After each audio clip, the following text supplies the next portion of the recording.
E aí galera, tranquilos? Sejam bem-vindos a mais uma live do Brian Jordan. E hoje galera, eu estou trazendo vocês a mais uma live do Genshin Impact. E nós vamos aqui na quest da Chloride, que é uma personagem nova que foi lançada no game. Na verdade, não é uma personagem nova, ela já tinha aparecido no Genshin já faz um tempinho, desde que chegou a saga de Fontaine. Mas só que não chegou a gameplay da personagem, de a gente poder jogar com ela. Mas a Chloride, logo depois que foi anunciado os seus trailers, principalmente a gameplay, principalmente um pouquinho mais sobre ela, nossa, a Chloride mal já tinha anunciado um trailer que já virou a personagem queridinha da galera. Até o pessoal até fica falando que a Chloride é a waifu de todo mundo. Olha, eu não vou mentir, a Chloride é uma personagem que é muito bonita, pra falar a verdade. Ela é até ao nível de um waifu. Na verdade, não são apenas a Chloride, mas todos os personagens do Genshin, quase todas, são assim ao longo da várias vezes da saga.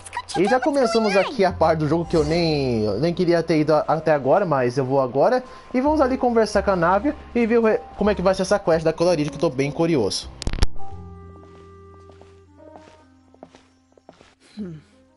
Still no dice? Not at all. And I've asked pretty much everyone in the court of Fontaine already.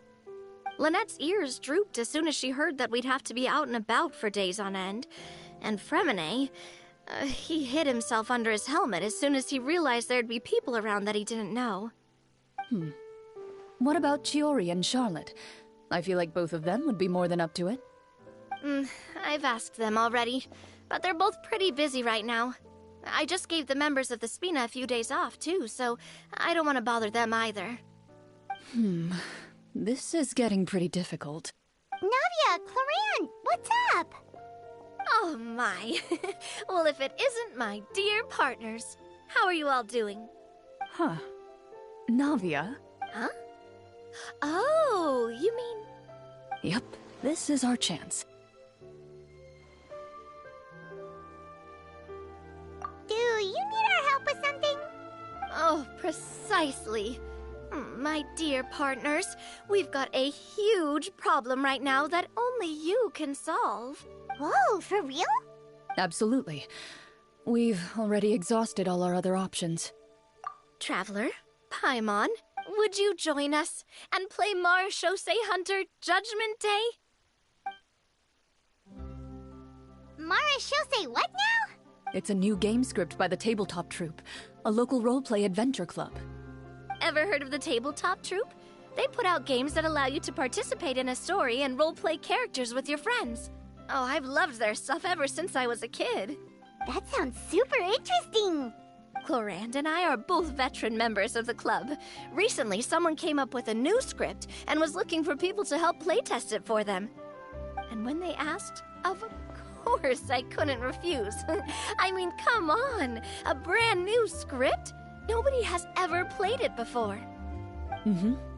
Generally speaking, scripts at that level of development have a lot of issues, but I think this one is pretty solid. The author obviously put a lot of work into the story, and the world building is also quite credible. Whoa. I know I was the one that handed you the script, but some of us haven't read it yet. No spoilers, please. Anyway, the script calls for a team of 4. Ah, yes. We're missing one final player right now. So, you're saying you'll help us out? I knew I could count on you, partner. Paimon and the Traveler are kind of a package deal. Is that okay? That's not a problem. I'll adjust the pace based on the actual number of players, and ensure that everyone has a good time. Well, Traveler, what do you think? Wanna play? Paimon will follow your lead. Well, that solves our problem. You have our thanks. Woohoo! I'll go grab the script manager from the club right away. The script manager? Didn't you just say that you gave Cloran the script? The club introduced a completely new kind of gameplay for this script. In this iteration, the Game Master's version of the script is incomplete. The script manager provides the next part of the script only after players have completed the current list of objectives. On top of that, in order to increase player immersion, the club has created some of the story's sets and scenes in real life. We'll only know where we should go once the script manager reveals the starting location. Wow, you're right. Whoever wrote this script really did put in a lot of work. And it's got a real healthy amount of suspense, right? I mean, even the GM doesn't know how the story will end. I look forward to experiencing it with you all. Why don't you go meet up with the others first? They should all be waiting at Chioria Boutique. I'll come over. Sounds good. Remember to always watch where you're going, and don't rush. You say that like I'm 6 years old or something. Let me think. What kind of character should I play this time? I just hope you'll pick up some useful skills this time. Oh, and stop trying to persuade every animal you come across.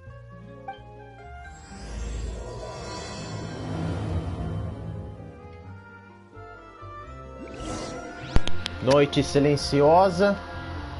E olha, eu vou ter que falar. As únicas personagens de toda a saga de Genshin até agora, de cada região, que são uma ótima dupla até agora que eu sei, em Liyue é a Ningguang e a Beidou. Em Inazuma é a Raiden Shogun e a Miko. Sumero é a DRA e a Cadence. E agora Fontaine é a Clorinde e a Navia. Até agora não tem ninguém disso aí lá em Mondstadt que eu saiba, mas já essas duplinhas que eu sempre encontro no Genshin, tem bastante, que é uma coisa muito legal. Ah, se não é a Furina? You're back! Huh? And you've got the Traveler and Paimon with you too! What a pleasant surprise. I assume you'll be joining us for the game then? Linny, Farina! Paimon didn't know you were playing too. Are you also members of the tabletop troupe? I'm more of a casual member if anything. I haven't taken part in many formal club activities. Lynette Fremine and I play something similar at the Hotel Bouffe Tété sometimes, but still, I'm sure it'll be fun being a player for the first time. I'm looking forward to it. Well, I'm not a member of the club at all. Cloran simply woke me up first thing this morning, said there was a good script worth experiencing, and asked if I wanted in. If you're interested, I can give you a referral. That should give you a 40% discount on membership fees. I think I'll wait to see how this experience plays out first, especially when it comes to the quality of the script. If it's sufficiently fun, then I'll join. Do you participate in a lot of tabletop troupe activities, Clorinde? You could say that. She's actually one of the few senior game masters of the troupe. Ah, right. I knew about that even when she was still my subordinate. It's nothing. Really, just a small hobby of mine.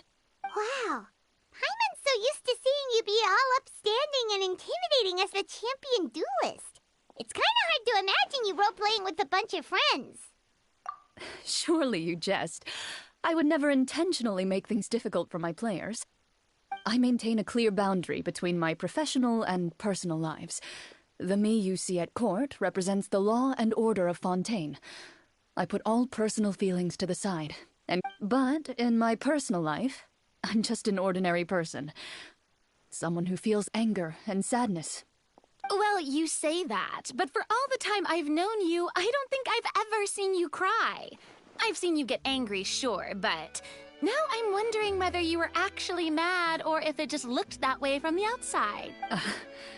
I was probably in work mode during those times. Is that so? Well, in any case, I just feel like even in your personal life, you don't get emotional very often. So you want to see me cry? That might be a little difficult. A show of anger, though, that might be something I could accomplish.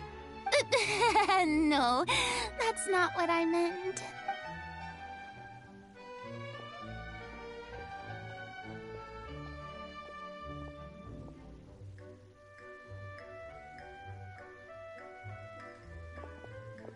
I'm back! Here, allow me to introduce you to the script manager, Mr. Pleasure to meet you all. Hello? Wait, are you a champion duelist too, Mr. Florian? Oh, no. This is just the costume provided by the club. I occasionally play a few of the roles in my scripts. That sounds like a lot of work. It's nothing. It's the least we can do to give the players a more immersive experience. Anyway, allow me to give you a brief introduction of the script. This script was adapted from the real history of the Marushosei hunters, You all will play the role of hunters from a bygone era and resolve a series of events unfolding in the capital. Paimon's not super familiar with the history of the Marechaussee hunters. Oh, no problem at all. I can give you a brief rundown. So, basically, Marechaussee hunters were people who dedicated themselves to hunting monsters and protecting the city by using a special swordsmanship technique passed down over generations. Their story can be traced back to the ancient Remurian dynasty, as well as the first hunter, Cassiodor. But I'll leave the finer details for you to seek out and discover later. And I'll provide additional commentary as the story progresses. In that case, brave hunters, are you ready to set out on an unknown adventure? Whoa, just one sentence and it's like we're in the story already. Aha, I see many a determined gaze before me. Very well, head over to this location and be— So, as we follow the story, it leads us to specific scenes? Ooh, sounds pretty innovative. It's the exact location of the scene, as well as the formal permission to use the venue. Seems like they have everything prepared. Please check all your belongings, everyone, and make sure you haven't forgotten anything. Once you're ready, please follow me to the designated location. Sounds good. Hunter Squad, move out!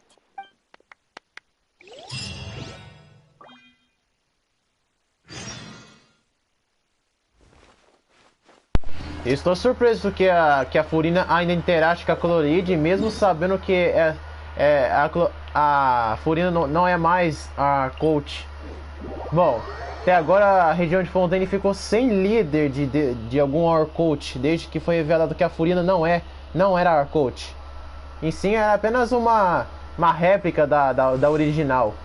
Nossa, de todos os Arcotes sobre as suas origens que são contadas, a da Furina foi mais explicada e mais reveladora do que a maioria. O do Zhongli não revelou quase nada do personagem, sobre o seu poder ambicioso que ele tinha tantos anos atrás e um montão de coisas. Bom, a da Raiden Shogun isso foi demonstrado. Do Venti quase nada sobre isso. Foi mais... O que mais foi mostrado na quest do Venti foi mais sobre o seu passado, mas ele demonstrar o seu poder de Arcoach não foi um deles, o que é uma pena. Eu fico bem triste sobre isso. Ah, e uma coisa que eu acabei esquecendo de fazer aqui no jogo é mudar a ressonância da Lumine, cara. Esqueci de mudar a ressonância dela, do elemento. Eu tô com o elemento Dendro. E por que eu quero mudar isso agora? Bom, se vocês pararem pra pensar de ver as cutscenes que a Lumine já tinha participado, vocês veem que a cor dos elementos que ela tanto usa são mudados em cada região que ela aparece nas cutscenes. Então, quando a Lumine vai em outra região, a sua ressonância de elemento muda.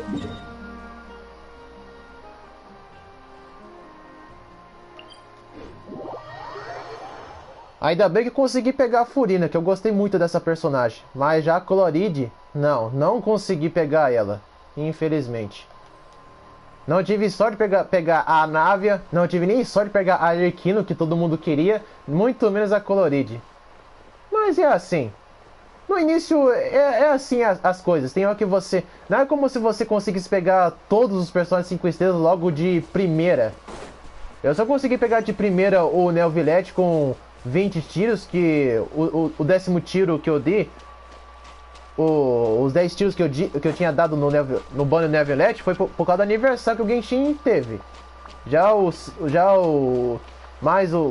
outro mais 10, que é o 20 tiros, eu consegui pegar ele pela segunda vez, que eu fico bem feliz.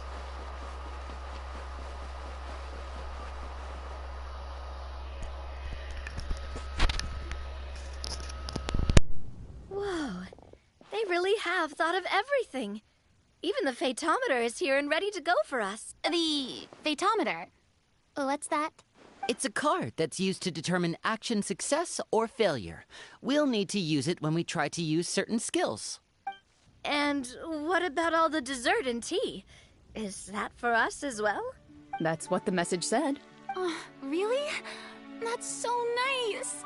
It feels just like a tea party with friends. Those snacks have Paimon's name written all over them. I think you might be more of a snack hunter than a Marechaussee hunter, Paimon. Snack Hunter Paimon reporting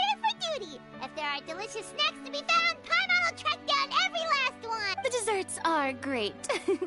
But I'm still looking forward to the story more than anything.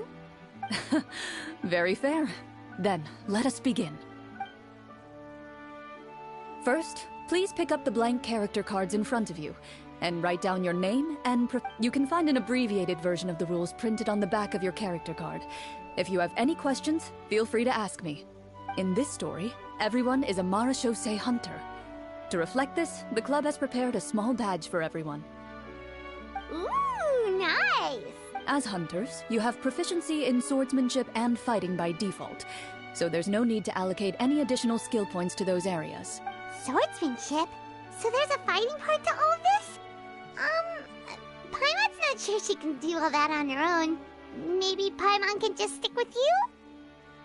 Why don't you share a character card then? The Traveler will be the Marechaussee hunter, and you can be her little floating assistant. Kinda like in real life. So, for the name, do I fill it out with the name of my character? Yep, it can be any name you like. You can use your real name too if you want. I do that whenever I get too lazy to think of a new name. Oh, so it would be like experiencing a different life.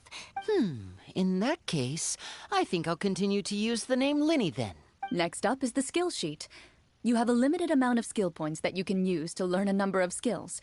The more points you invest in a particular skill, the easier it will be to pass associated checks. I'll take persuasion and investigation.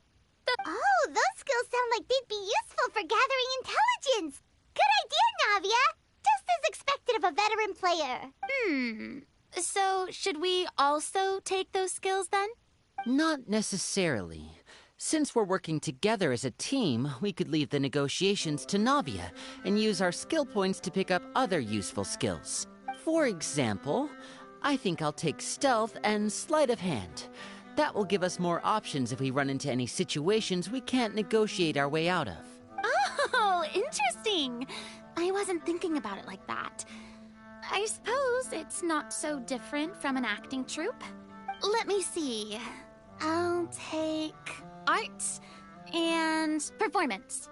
I'm not quite sure what use they'll be, but I'm not as knowledgeable about the other skills, and I am not too confident I'd be able to roleplay them well. Well, that leaves us. What do you want to learn, Traveler? Oh, something that'll help you get a read on other people's thoughts. Sounds useful. Ooh, so you want to help people when they're injured. That's nice of you. So what do you think? Are you sure you want to learn these 2 skills? Let's see. Oh, looks like you each have enough points to choose one final skill. You've all picked such classic skills. It's fine to go a little bit out of the box, you know. Why do I get the feeling she's getting ready to cause trouble? For example, this one here. Summon. Doesn't it sound super mysterious and cool? Oh, I saw that one just now as well. The description says, this skill can be used under certain circumstances to summon characters or creatures that fit the script's world-building rules. The script's world-building rules, huh? But how are we supposed to know what a Marechaussee hunter can summon? Oh, that's not for us to worry about, my friend. Just learn the skills that interest you, and the GM will take care of the rest. All right, you've convinced Paimon. Let's learn summon, then. Paimon can't wait to see what kind of thing shows up. Well, now that everyone's more or less finished creating their characters, we can begin. Since 2 of our players are doing this for the first time, though, let me ask.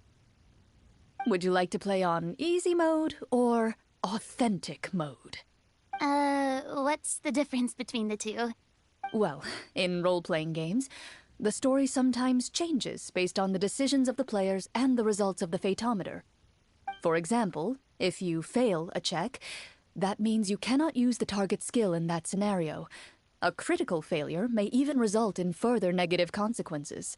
If you choose to play in authentic mode, every time you elect to use a skill, you'll need to use the fatometer to see whether you succeed or fail. and face any consequences that may follow.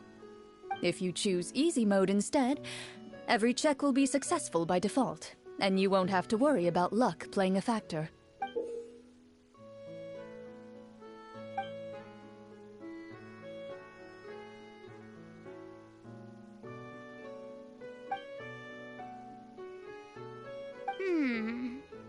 Given that I'd like to focus on the story, I suppose I should pick easy mode. I'd feel bad if I brought the team down by failing my checks. Huh? Oh, come on. Don't worry about that. RNG is the lifeblood of role-playing games. Never knowing what you might have to overcome. Ugh, doesn't that sound exciting? I'd rather be mentally prepared for what might happen. Alright, then I'll mark down Farina for easy mode. All her checks will be successful by default. As usual, Navia and Linny will play on authentic mode. What about you, dear partner? How would you like to play? Are you sure? No need to worry about the pesky phaetometer. Pretty good choice if you just want to relax and play. Honestly, I don't think Clorand would make things too difficult for us, no matter what the phaetometer says. No promises. That wasn't super reassuring. Well, anyway, enough talk. Let's get started. Speaking of the story, why is the beginning scene on a beach? Well, that's because a long time ago, back when human civilization was still in its infancy, powerful demons and evil sorcerers ruled over the land. They created a host of monsters and sent them to slaughter all humans in existence. Soon, a group of human rebels banded together. With their swords raised, they swore to brave the darkness, and in doing so, subdue each and every monster that sought their destruction.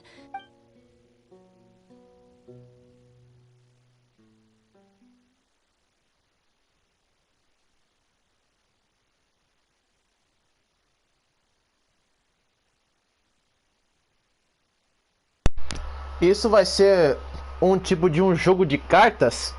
Sério? Ah, por favor. Sinceramente, eu não sou muito fã para jogos de cartas.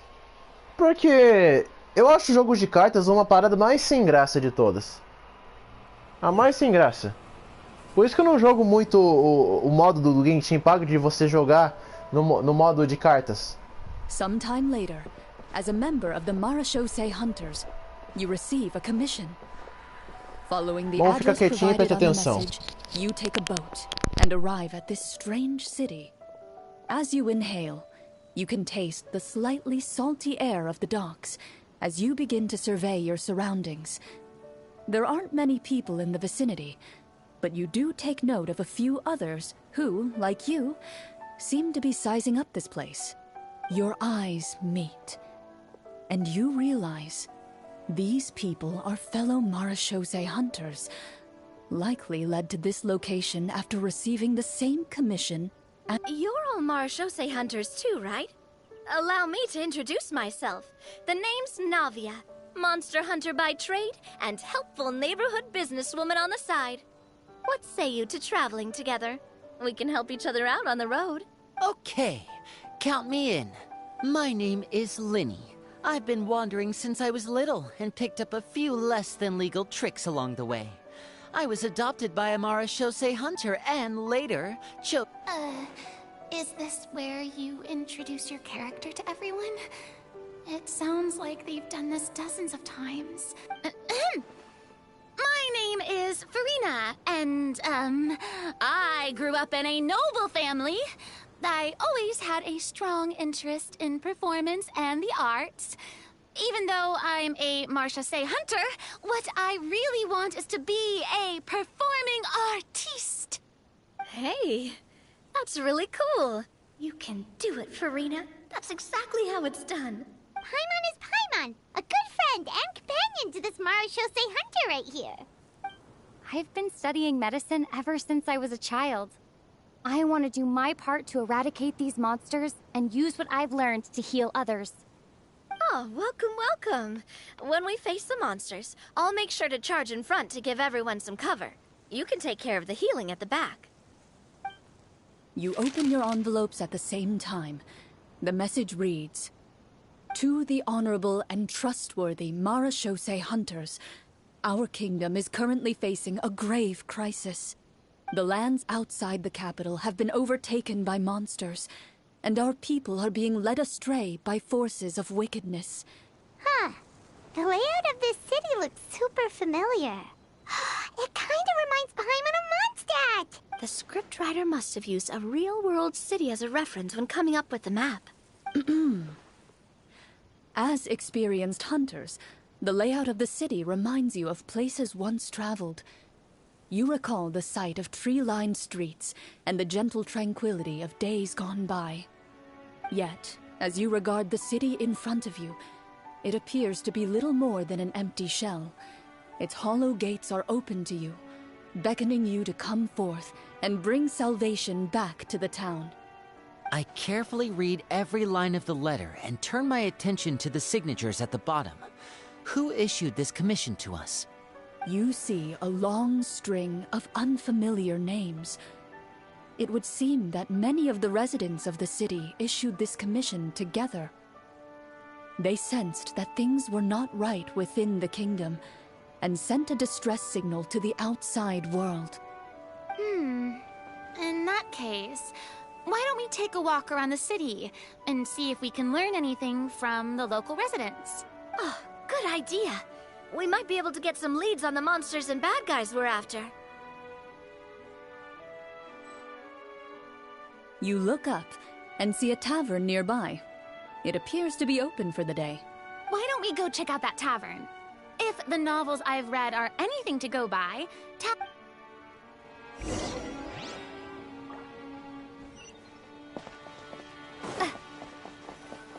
As you approach the tavern, you find a plainly dressed woman standing nearby. She appears to be rather troubled about something.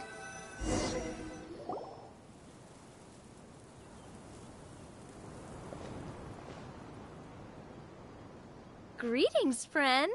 Lovely weather we're having today, don't you think? Oh, hello. I suppose you're right. The weather today is quite lovely. If only those monsters out there would stop causing trouble. it seems like every character included in the script has a certain amount of useful information to offer. If we keep asking questions, we might be able to get some good leads. Oh, come now, don't be sad. Life is all about optimism. Oh, that reminds me. What did you have for breakfast this morning? I don't think that's the kind of question we're supposed to ask. Nothing turns a frown upside down like good food. How about some macarons? I could make you some. You didn't even take cooking as one of your skill proficiencies. That's not necessary, miss. Excuse me for saying this, but you don't really look like a chef. Besides, I'm not really a fan of sweets. So you're someone who barely smiles and doesn't like sweets.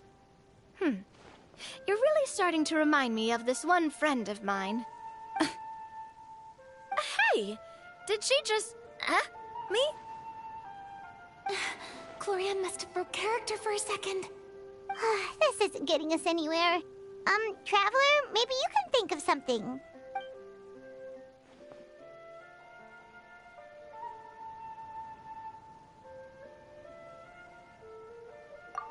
The results of insight checks aren't disclosed to the players, so I'll be the one consulting the fatometer.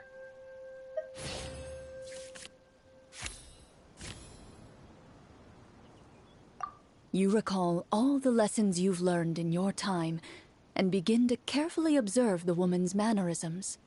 You notice that when she's quiet, she has an empty look in her eyes, as if her thoughts have drifted to a place far, far away. And when she speaks, she often subconsciously reaches out to touch the ring on her left hand. So you noticed. That's a little embarrassing. A horde of monsters suddenly appeared near the capital recently, so all the guards were dispatched to fight them. Do you remember when those monsters appeared? I'm not completely sure. All I know is that my husband was dispatched to fight them 3 days ago. Do you know where he was sent? It all happened so fast. When we said our goodbyes, he couldn't even tell me where they were sending him. You have our thanks, friend. We'll find and defeat those monsters as soon as possible. We sincerely hope your husband will be able to return to your side soon. Oh, thank you. Don't worry. We'll find him. Just try to remain optimistic and wait for good news. We don't always get to choose what happens to us. But we do get to choose the little things, like what we eat and how we respond to the things life throws our way. I hope that one day, you too will recognize the power of something as small and inconsequential as a delicious dessert. I'll do my best. You bid farewell to the woman, and continue your journey further into the city.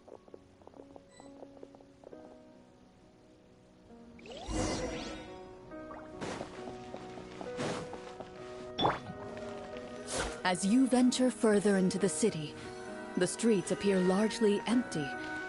An elderly woman walks past. You see her shake her head as she puts away her wrinkled wallet. A nearby merchant folds his arms and gives you a disdainful look. You get the impression that he's someone who has long gotten used to the sight before him.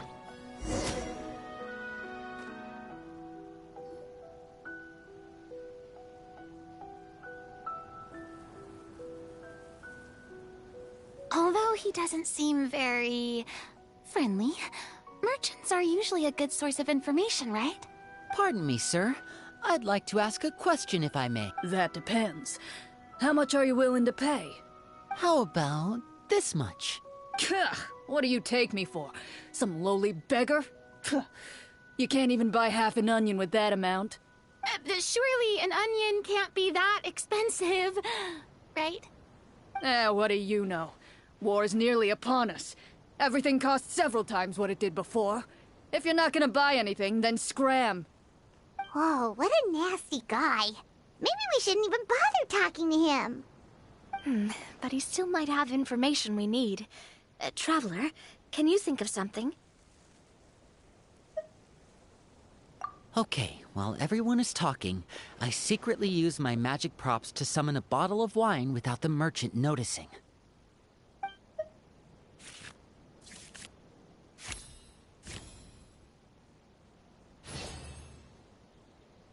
We meant no offense, sir. Here, allow me to offer you this bottle of vintage wine, made only from the finest grapes. I'll just leave it here. Please, enjoy it at your leisure. I should mention that this wine is the perfect accompaniment to a meal. I'd suggest enjoying it with dinner. All right. Go on and ask. What do you want to know? Do you have any information on the monsters or the crisis that has overtaken the kingdom? Crisis? If you ask me, there's a crisis everywhere you look. Those monsters are camped outside the city, and they've been destroying all our trade routes. We have limited reserves within the city, so if this continues, we're all gonna be in big trouble. Wait, you're saying no one has put a plan in place to distribute supplies or maintain order? We could all starve and those nobles in the palace wouldn't even break a sweat. Who knows? Maybe they've been in cahoots with the monsters all along. That is concerning. Thank you, sir. We won't take up any more of your time now.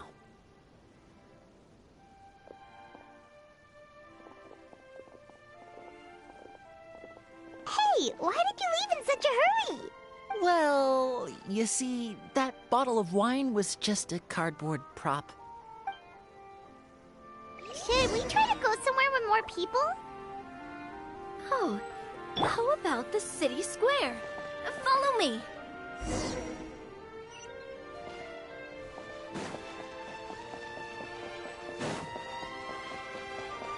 Before you lies the city's central square. You see a man with a slightly anxious look on his face, pacing back and forth, his head hanging low. He doesn't seem to notice your approach. Still immersed in his own thoughts, he shakes his head and lets out a long sigh. This guy seems promising enough. Maybe I can get some information out of it. Hello, sir. Is there anything I can do to help you? Wait, you're...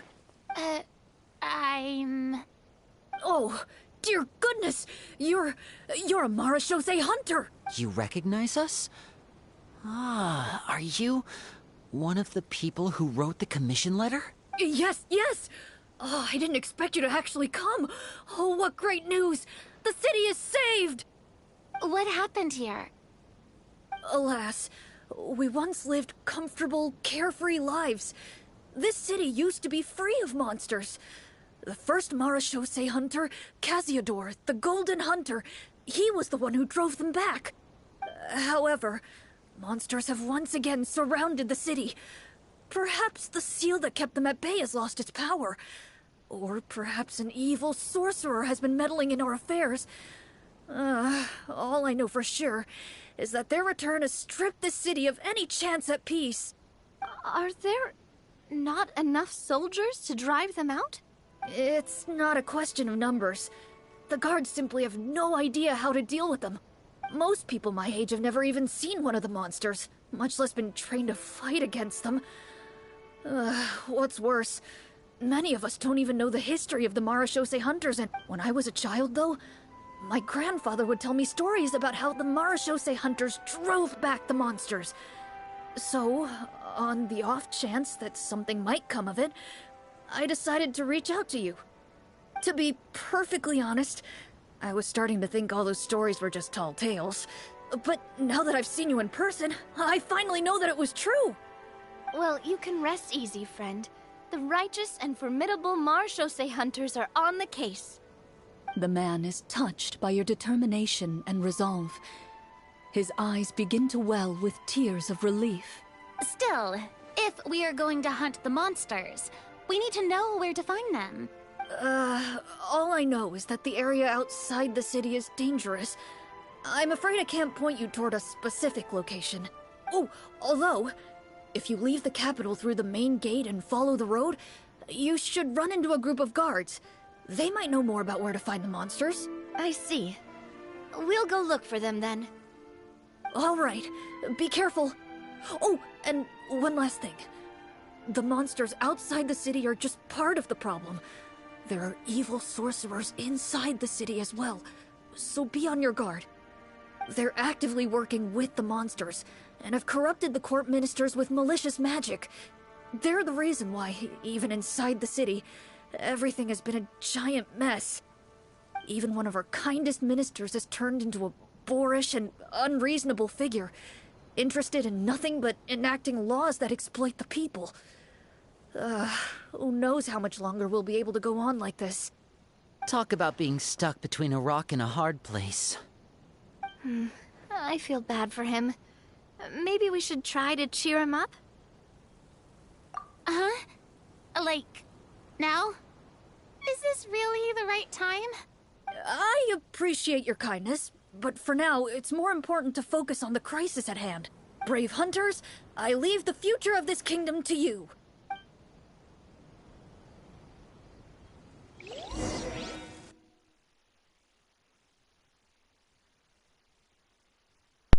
Cara, eu gostei bastante dessa parte aí de a gente ir na região de Mondstadt, da crise dos monstros e tal. É muito legal isso. Isso é bem a cara de contar um pouquinho mais sobre o passado de Mondstadt, que é muito legal. A coisa que eu achei mais estranho foi a voz da Chloride nos personagens masculinos, cara. Nossa, até deixou claro que é interpretado por Chloride, mas putz, cara, não combinou isso não. Não combinou. If I understood correctly, there are currently 2 problems in the kingdom that need solving, right? Exactly. We need to defeat the monsters outside the city and take down the evil sorcerer stirring up trouble from within. But which problem should we tackle first? Well, this seems like a good moment for a break. Take some time and discuss what you want to do. Let me know when you've made your decision. I really didn't expect the people in the city to keep us at arm's length like that. I totally thought the hunters would be treated like heroes. Well, Clarence said the script took cues from the real history of Fontaine, right? Maybe the real-life Marachose hunters were also treated like that. I wouldn't say it's a perfect representation of history, but there are definitely some similarities. Would you like to hear more about it? Sure. As long as it doesn't spoil anything in the script. You brought up bits and pieces of the hunter's history before, but it was all in passing. Paimon wants to know too! The hunters were super powerful, right?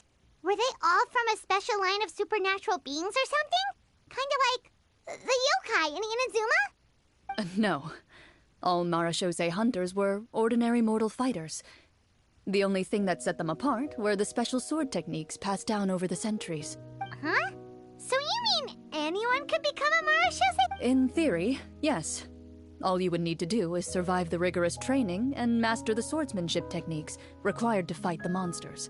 Still, most people dropped out at the early stages, and others called it quits the minute they saw a monster in person. To become a hunter, you must be strong in both body and mind. What kind of monsters did the hunters fight exactly? Oh, and the evil sorcerer the script mentions. Did they exist in real life too? The land of Fontaine once played host to an ancient dynasty known as Remuria. After that dynasty fell, monsters began to appear, intent on obstructing humans from establishing a new social order. One of the ancient sorcerers of Remuria used his power to assemble a formidable army of golems. He sought to use that force to establish himself as king. Now wait a second.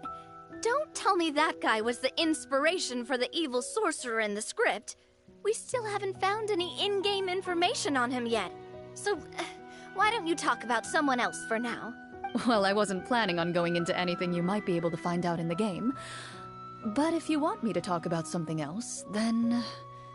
How about Casiodor, the Golden Hunter? Or Egeria, the ex-Hydro Archon? Wait, but those people are all from a super long time ago. Where did you learn all this, Claran? From my master. Huh. By master, you mean Miss Petronia? Someone you know? Absolutely. Miss Petronia and my father were good friends. Back in the day, she would often bring Clorand over to play, but that... Let's not get off topic. Anyway, back to what I was saying. Responding to Egeria's call, a number of warriors followed Casiodor into battle against the monsters.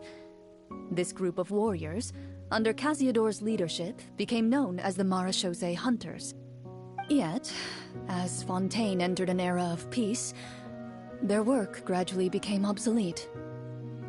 The Marachose Phantom, originally an association made up of hunters, eventually came to be predominantly comprised of Melusines. Ah, I see. That explains why most of the people in the script have forgotten the hunters or think of them as nothing more than a legend. Is that really a bad thing, though? It can get tough always being the one shouldering everyone's expectations. Depends on who you ask, I suppose. If the name of the organization no longer commands respect, investigative work is bound to suffer. Speaking of investigations, which problem should we tackle first? Monsters or evil sorcerer? I vote monsters. That's the main duty of the hunters, right? We can come back to the sorcerer later. Well said, Miss Farina. Plus, if the sorcerers really are the masterminds behind this whole thing, defeating the monsters could give us some clues on their intentions as well. What about you, partner? What do you think?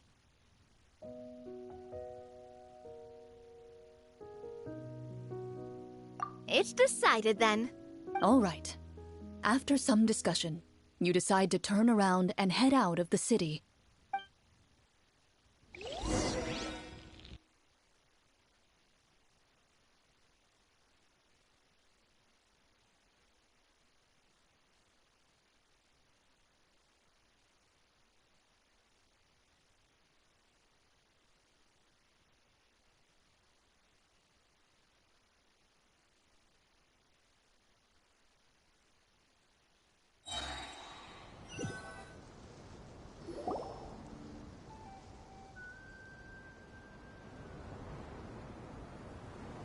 Let's take a look around, like that guy said.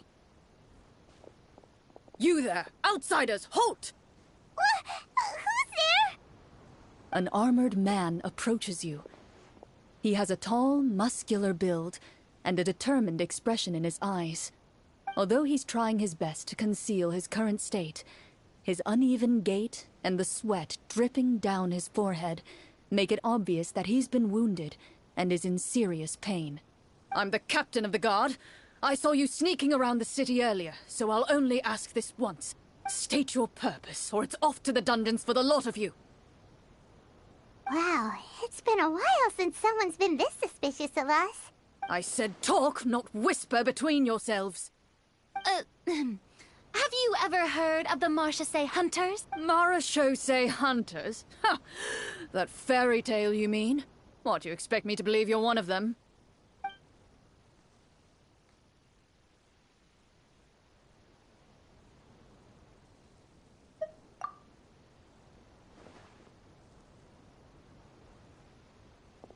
Sir, we were indeed in the city earlier, but our purpose was only to gather information on the monsters.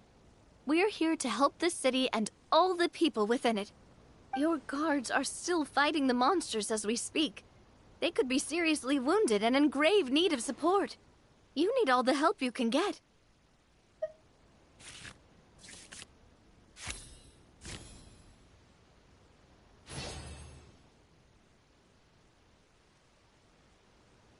The man regards you with doubt and concern.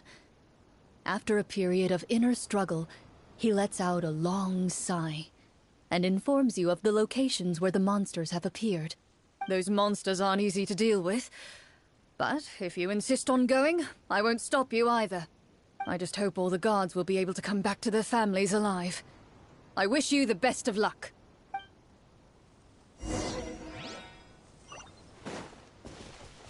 Based on what the captain said, the monster should be right up ahead. Let's go. Hopefully we're not too late. As you approach the battlefield, you see numerous people lying by the side of the road. They appear to be dressed like guards. Their faces are filled with desperation and terror. Some are screaming and cursing in vain, as if still trying to banish the monstrosities they saw from their minds.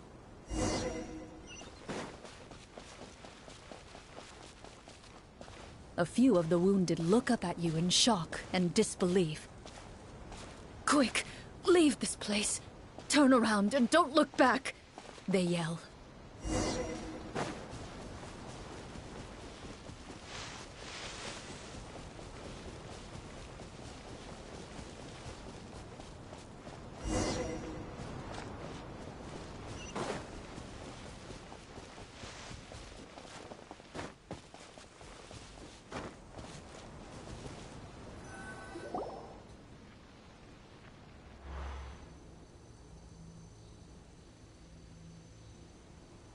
This is the place he mentioned, right? You see broken iron swords scattered all around you, and downed trees riddled with terrifying claw marks. All the signs point to one thing. A truly devastating battle just took place here. Be on your guard, everyone. The monsters might still be around. Before you can finish your sentence, you hear rustling sounds from the surrounding bushes. The monsters have emerged. They close in on you without fear. You get the impression that, in their bloodthirsty eyes, you're just another meal for them to devour. A little help here! This thing wants to eat Paimon! Your battle round begins now.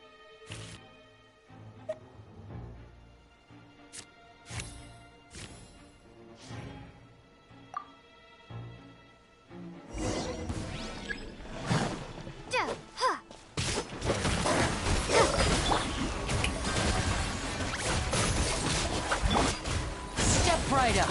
Let's get this show on the road. The next battle round begins now.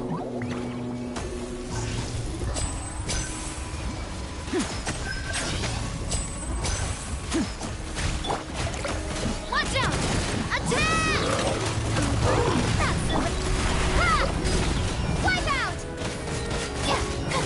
Strike a pose! the monsters let out a terrifying roar of anger and resentment before dissipating into... Ugh, thank goodness it's over. We're lucky the Marashose Hunter class came with all those preset skill points. Otherwise, we would have been in some real trouble. I never knew the Fatometer even determines the amount of damage you inflict. If you get unlucky, isn't it just game over right then and there? Ah, that's part of the fun. The uncertainty of fate is what gives these games their appeal. Just as you begin to celebrate your victory, a suspicious lump on the ground catches your attention. A suspicious lump? Wait, could it be the thing that appears after every battle? I walk up to it, crouch down, and begin to carefully examine it. I've still got my right glove on, so it should be fine for me to touch it, right? As you investigate the mound, you discover that the exposed portion appears to be made of wood. It was previously obscured by the large form of the monsters. With the monsters gone, the small protrusion now awaits your discovery, poking out of the ground like a shy flower bud. Whoa, it's a treasure chest!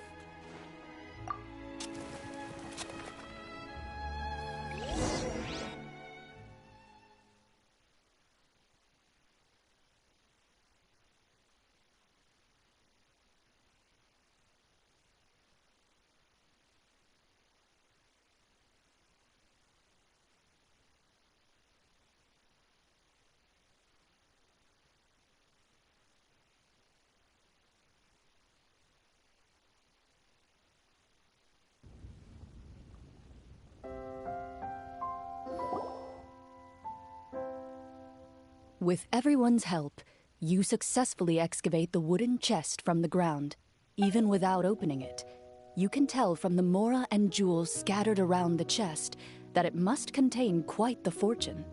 Makes sense. We worked hard for this. Let's open it and we can share what's inside. I can understand your excitement, Paimon, but think about it. Doesn't it seem like there are people out there who need this treasure more than us? Yeah. Think about all the people suffering in the capital. Or all those guards who got hurt fighting the monsters. Wait, is that how it works? Paimon thought since we were the ones to dig it up, we could just take it for ourselves. Well, let's put it this way. Any decision you make during a role-playing game can impact the future course of the story. But would the people really believe us?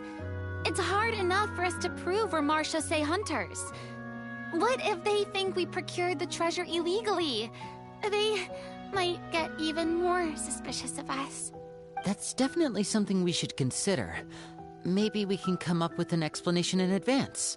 Well, if donating it could cause that much trouble, why don't we use it to buy some gear and fill up on good food? Then we'll be ready to fight even more bad guys. Looks like you're facing a difficult choice once again. Well, it's getting late. Why don't we call it a day for now? Wow, where did the time go? I'm not sure if it's because I'm having so much fun with you all, or because the story is particularly enticing, but I feel like I could almost keep going. Here, here. Ooh, how about we play through the night? I'm not sure I'll have enough energy for that. Yeah, that won't work for me either. Lynette will give me an earful if I get home too late. I understand how you feel, Navia, but we have to change venues for the next part of the story anyway. Huh? Another location? Mm-hmm. There's a special note for the GM at the end of this section that says to proceed to an indoor set for the next part of the script. Whoa, they really pulled out all the stops for this new script. Well, even if we end the game for the day, we can still stay a little longer and hear Clorane finish her story, right? Something tells me you just want to finish the free desserts before we break for the day. That's just a coincidence, okay? Besides, to Paimon, not finishing free food feels even worse than having to buy her own. And anyway, Paimon really does want to hear more about Clorane's master. Well...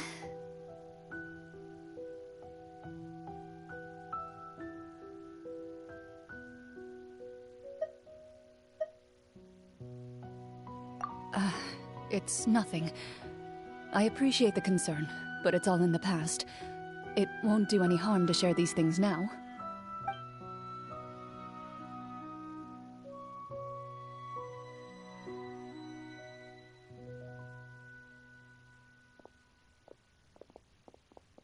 My earliest memories are of living with Master. According to her, she saved me from certain people of ill repute. My birth parents had left me behind some time before that. What a heavy beginning for a life story.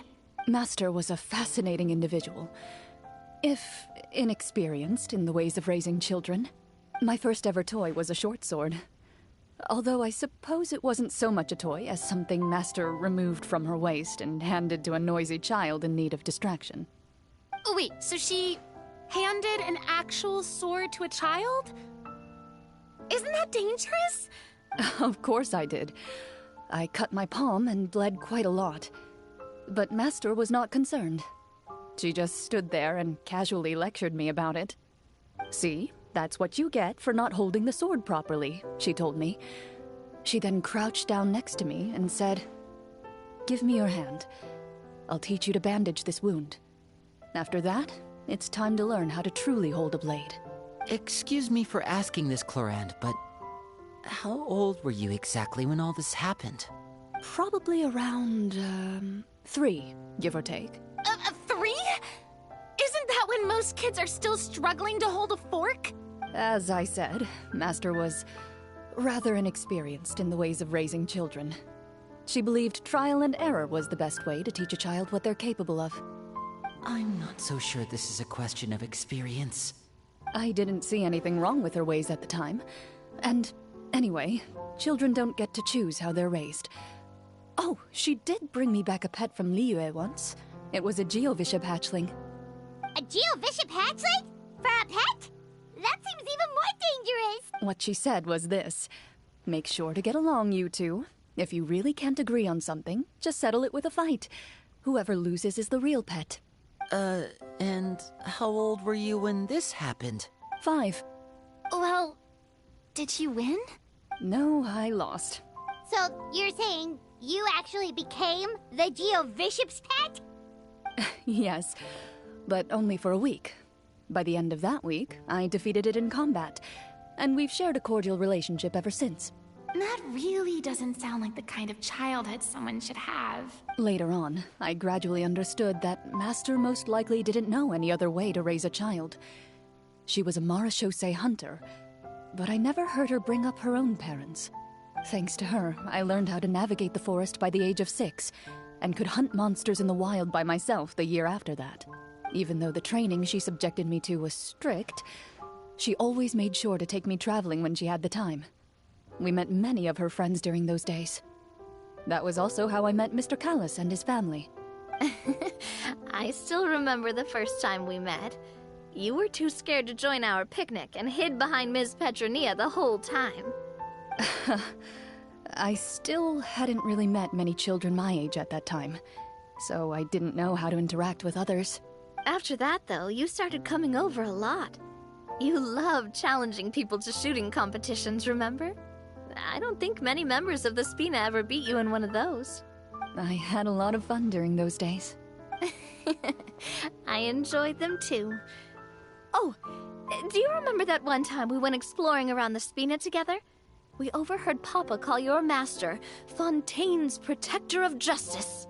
We tried to pretend like we never heard anything, but you nearly let it slip that one time. Protector of Justice? Oh, wait, you mean that vigilante hero from 20 years ago?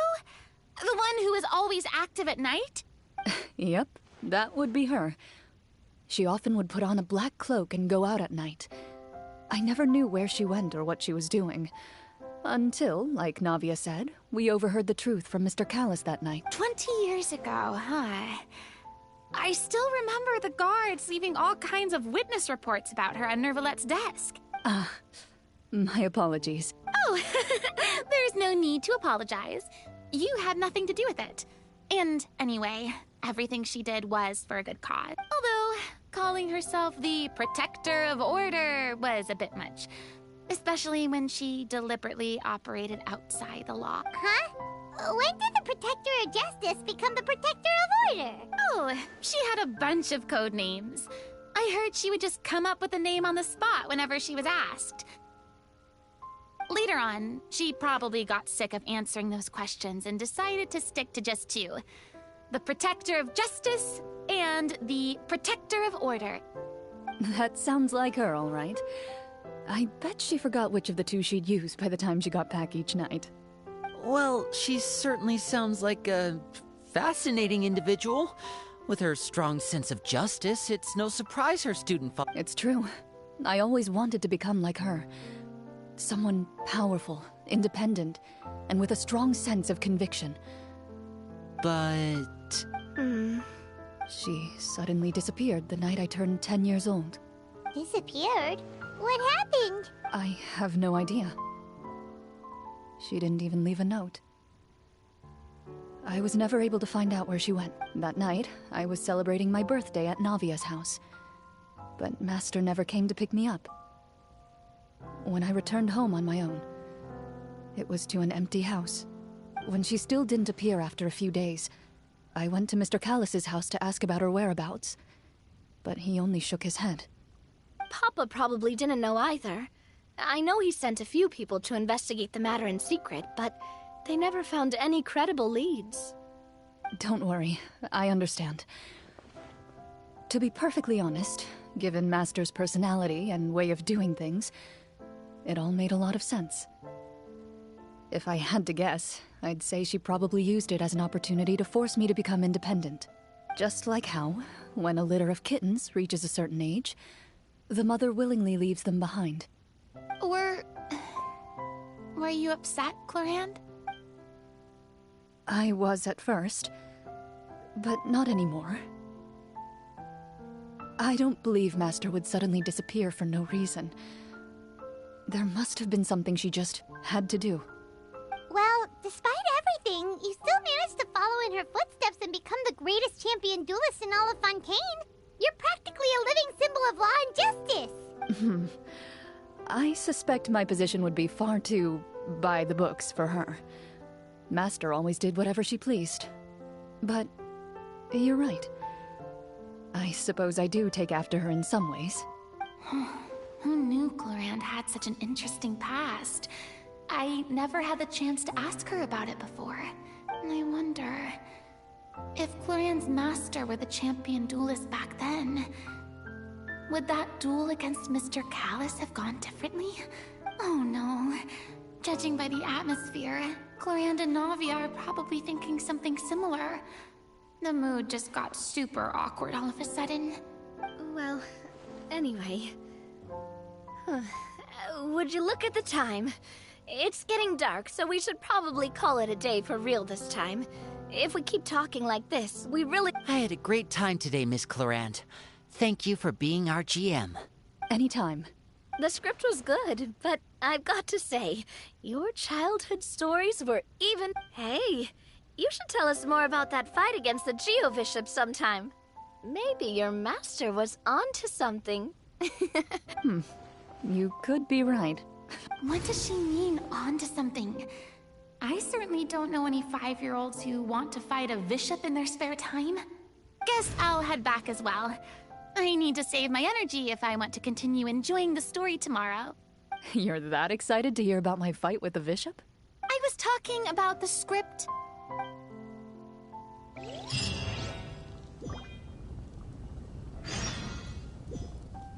É, gente, pelo visto contou mais sobre o passado da Coloride. Ela não teve uma vida muito fácil, não. Ela teve uma vida muito difícil.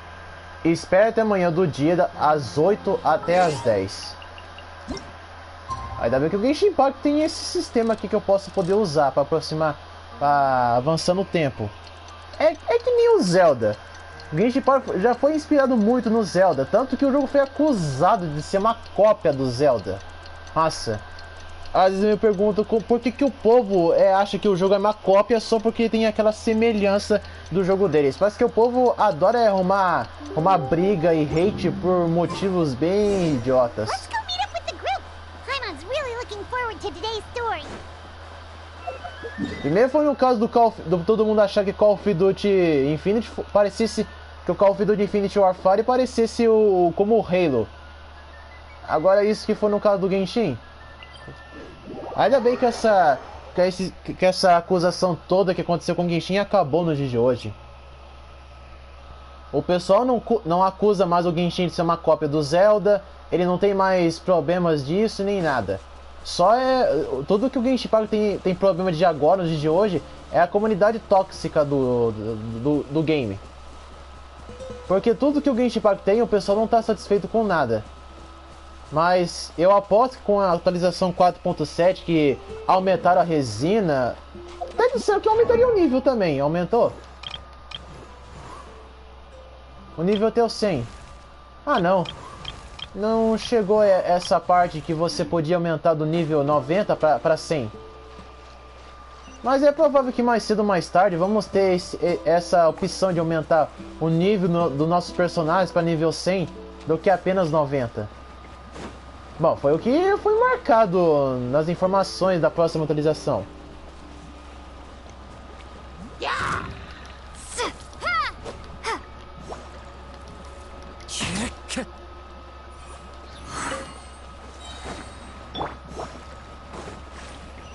Em pensar que a Coloride fosse enfrentar um Dragato do Gel com apenas 5 anos. 5 anos! A Coloride enfrentou um Dragado de Gel de Linho E com 5 anos. Você tá maluco, cara. Nossa. Vamos aqui se concentrar então. Entrar? Vamos entrar em algum domínio agora? Ah, não é um domínio. Se fosse um domínio, eu teria que escolher personagem, então não é domínio.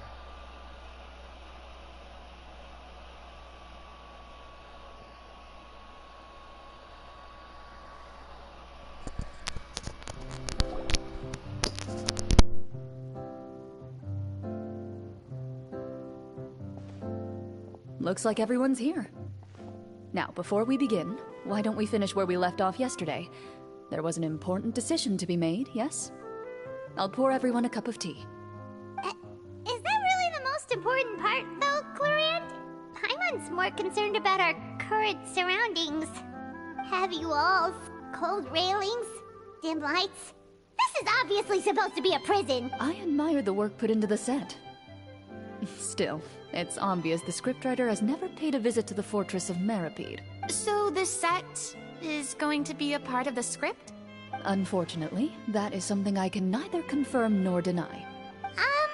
Anyone think Clorand's smile is starting to look kinda scary? Well, whatever happens, we'll just have to push on. But first, we should really figure out what to do with this treasure. If we're worried about arousing suspicion because of our identity, why don't we give ourselves a different name, just like Clorand's master did? Yeah, it might be better to keep a low profile. As long as we're helping people, it doesn't matter who we are or what we're called. Staring at me won't get you anywhere. Or did you want some more tea? Oh, Paimon's good. Thanks. Why aren't you saying anything, Navia? Wait, what's that next to you? Oh, this is the short sword Clorand mentioned last night. I found it. Huh. I'm surprised you managed to track it down after all this time. Well, I made sure to take good care of it, considering the circumstances in which you gave it to me. Of course I had to keep it safe. Anyway, where were we? Oh, right. I was just thinking about all the potential ways for us to break out of prison. We could dig a tunnel, or try to bribe the guards. Wait, we haven't been thrown into prison yet, have we? Well, it's only a matter of time. It pays to be prepared. Just like how you should always have an umbrella on hand, even... Alright, Paimon's made up her mind. Let's just give the treasure away. Paimon may have wanted to keep it, but if it's going to land us in prison somehow, Paimon will be too upset to enjoy her snacks. So, you reached an agreement? All right then, we can continue with the story. Oh, and we'll collect all the scattered pieces of treasure on the ground as well. All right. You collect the treasure and make your way back to the capital with your bag of loot in hand.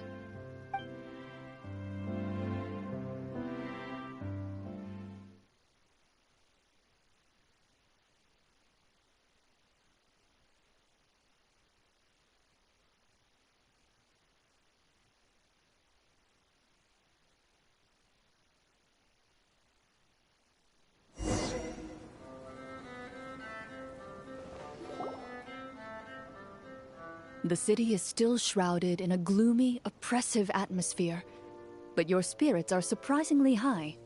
In places where sunlight struggles to reach, you generously share your wealth with the children, the elderly, and the poor in urgent need of help.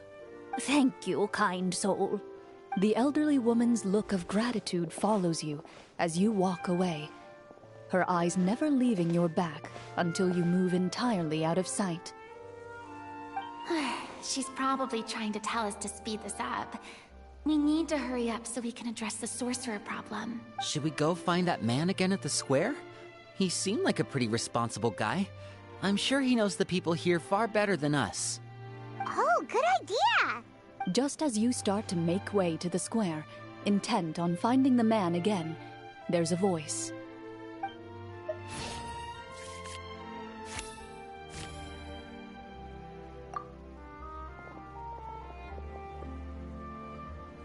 Please wait, distinguished guests. Several strange guards suddenly call out to you. They run forward to meet you and proceed to politely pay their respects. Greetings, gentlemen. Are we being invited for afternoon? Surely you jest, my lady. That would not be our place. It is His Excellency the King who requests to meet with you. Please come with us.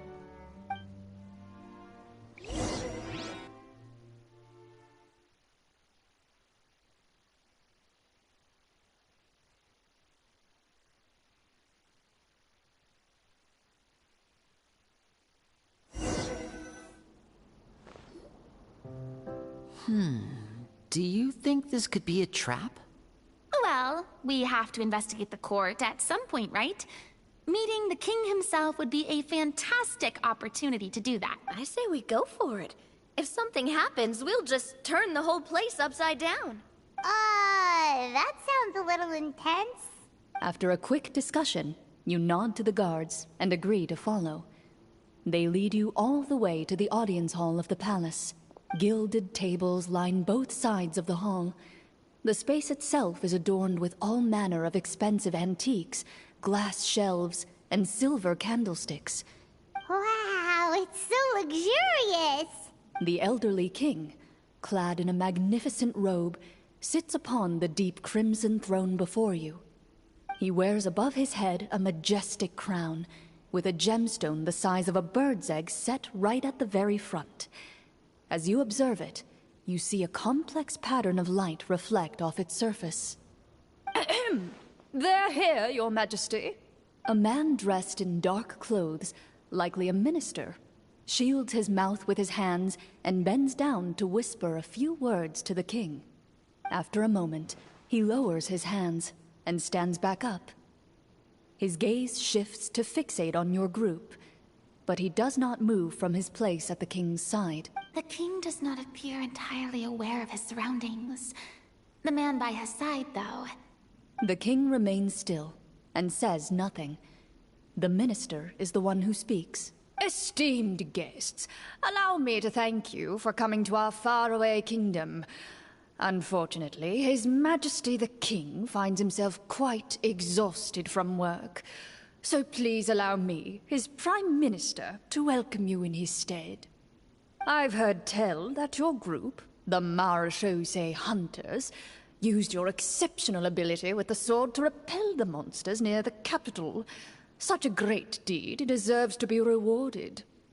However, seeing that I was not fortunate enough to observe such a feat with my own eyes, you'll forgive me for seeking to verify the truth by speaking to you myself. Well, we've got nothing to hide. You brought us here to talk, right? So we'll just explain what happened.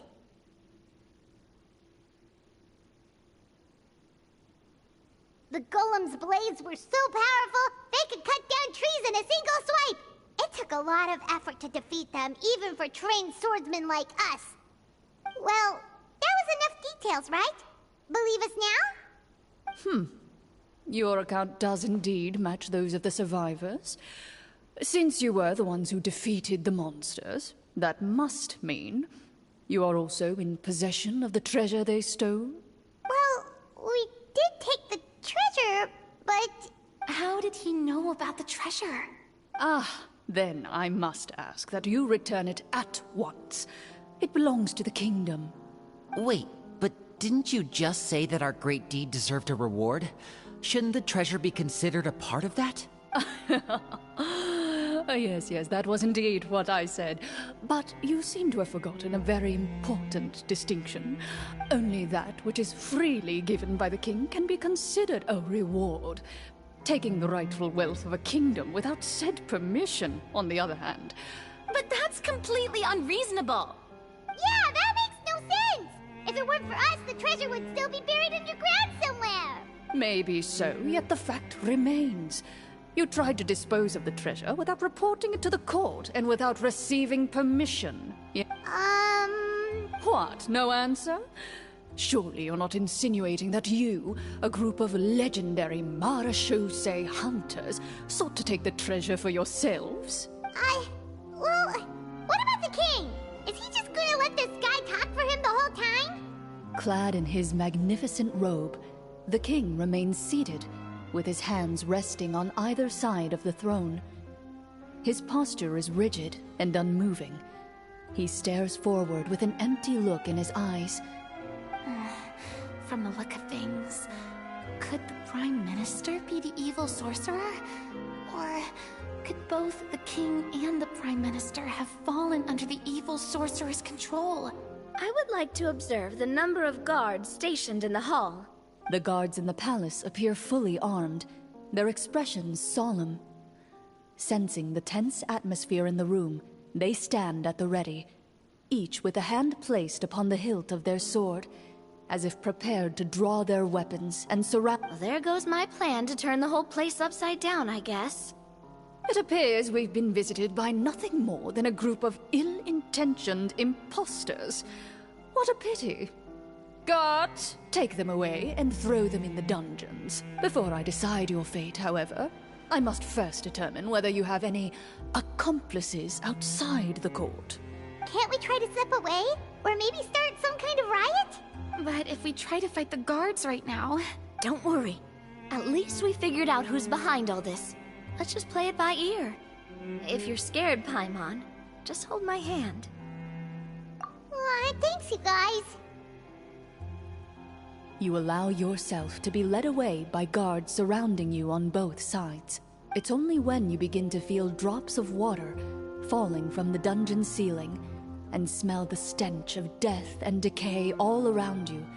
Stay here, and don't try anything. The guards lock the cell door and leave without looking back. Wait, sir! Your voice echoes through the dark hall, but the only response you receive is the sound of water dripping from the ceiling. No! What should we do now? Carve out a new path of fate with our own two hands, of course. I draw my weapon. You reach toward your waist, but find nothing there. You now recall that your weapons were confiscated before the guards locked you in the cell. The bag of treasure along with them. What about that knife I hid in my boot? When did you hide it in there? When I was thinking about digging a tunnel. Rejected. You failed to inform the GM of this course of action. Moreover, the guards would have conducted a thorough search before throwing you in prison. And the keys to the cell aren't anywhere to be seen? Correct. You don't even feel a lock hole on the cell door. Oh, well, there goes all our plans. Indeed. Huh? Why are you the one saying indeed? Because that statement holds true for me as well. This is where the script ends. What? But that's a terrible ending!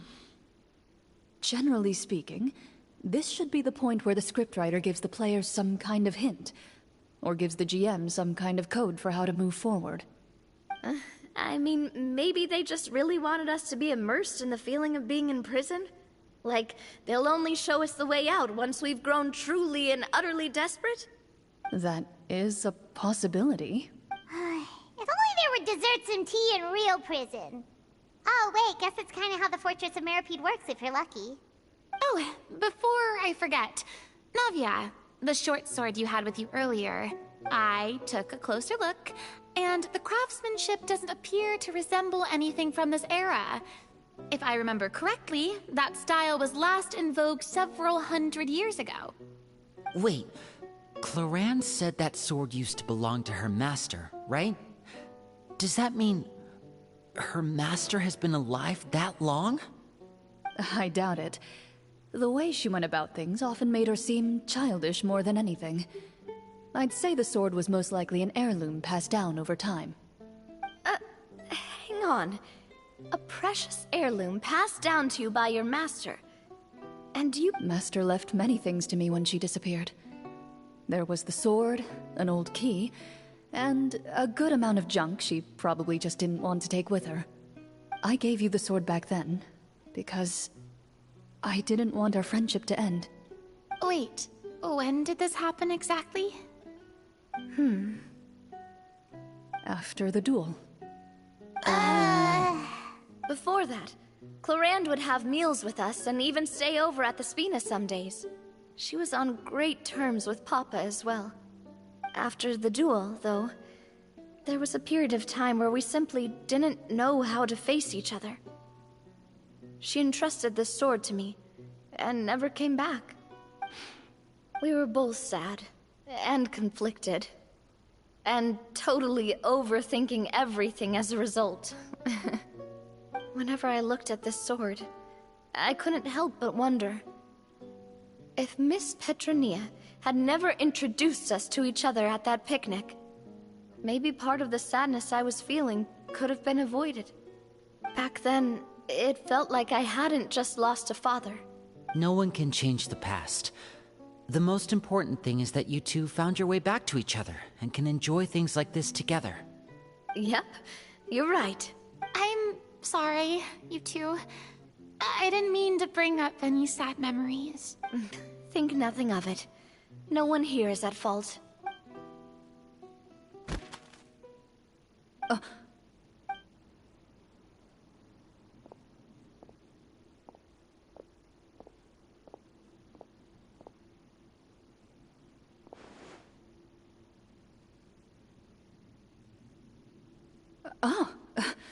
Looks like the next part of our script is here.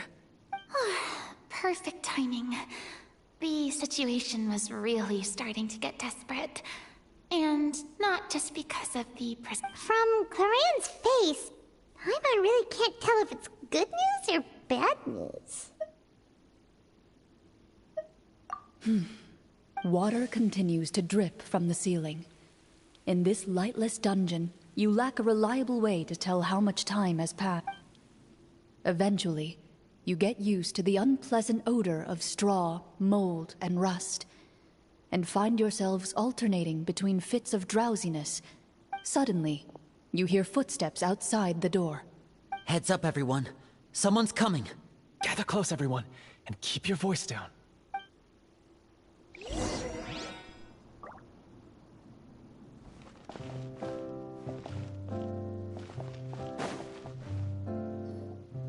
Who are you? I work as a guard in these dungeons, but my true identity is the same as your own.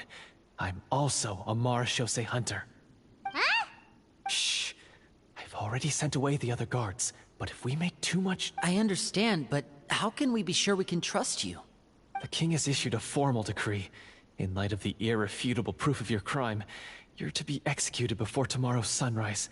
If you want to escape, it has to be now. Executed?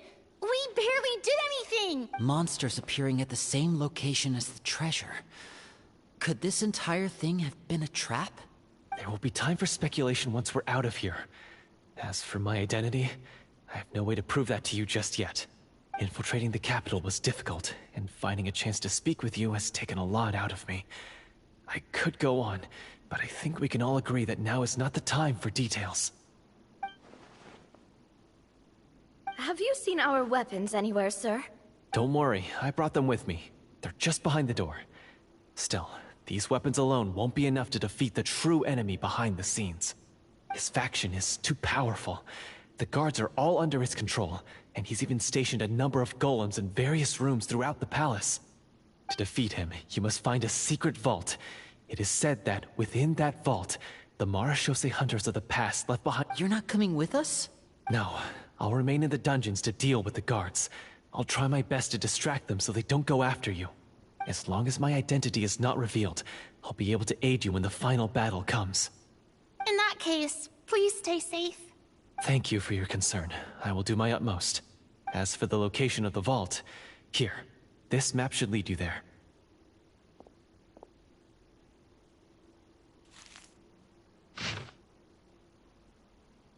Got it.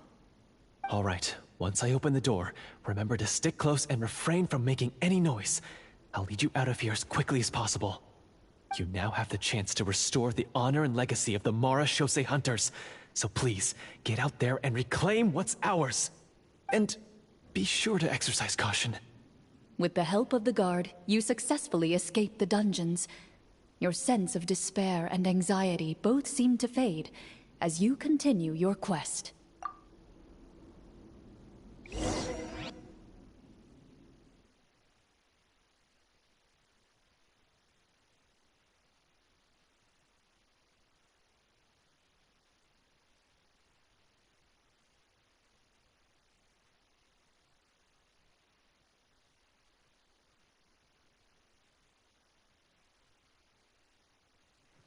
Wait, we didn't get to use our skills at all while we were in prison. Who knows when we're gonna get the chance to use that cool summon spell? That is a pity, but we can only continue to move forward.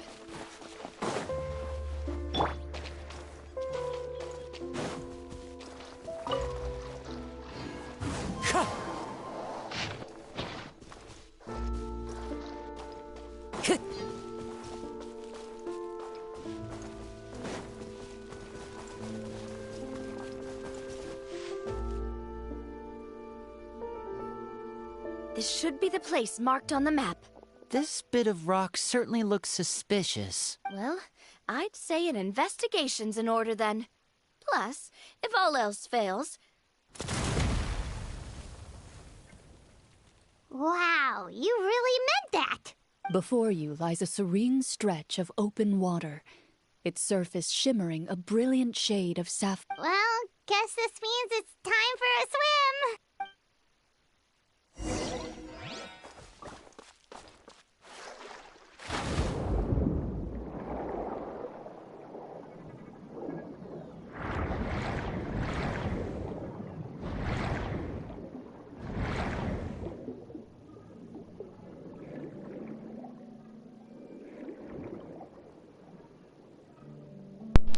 Às vezes, quando eu jogo Genshin Impact, eu fico até achando quão injusta a comunidade é com o game. Eu fico bem triste que a comunidade fica pensando que o Genshin Impact não é um jogo que deveria merecer tudo e um montão de coisas. Afinal, o Genshin Impact é um jogo incrível. Quase não tem nenhum outro jogo aqui no ocidente que saiba criar personagens bem estilosos. What's the matter? It's nothing. As you step into the cave, you find yourself in an eerily quiet space. Before you lies a...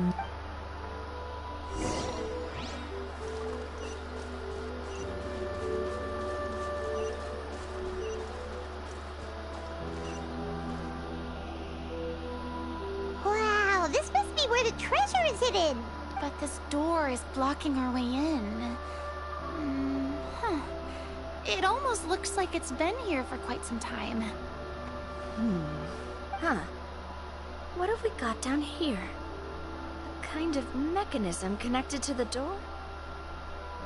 Ah. A pattern on a stone door. That's something Master mentioned before. Is something wrong? After a long, difficult journey, you finally arrive at the location indicated by your map.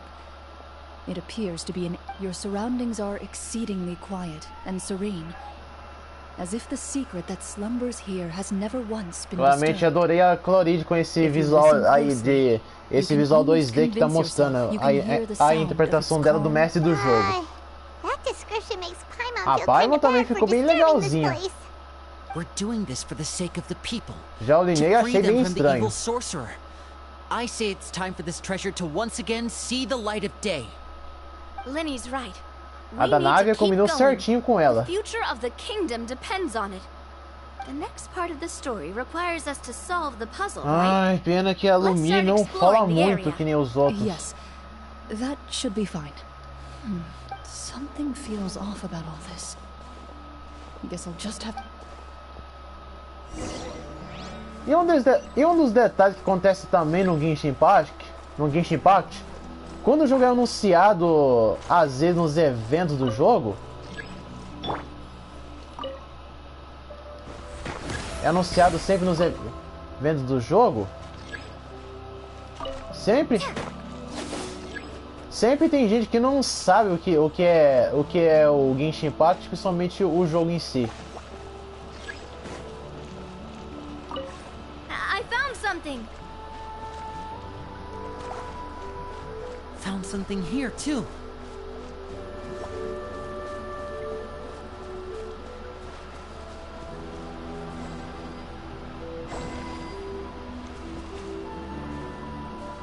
Same here.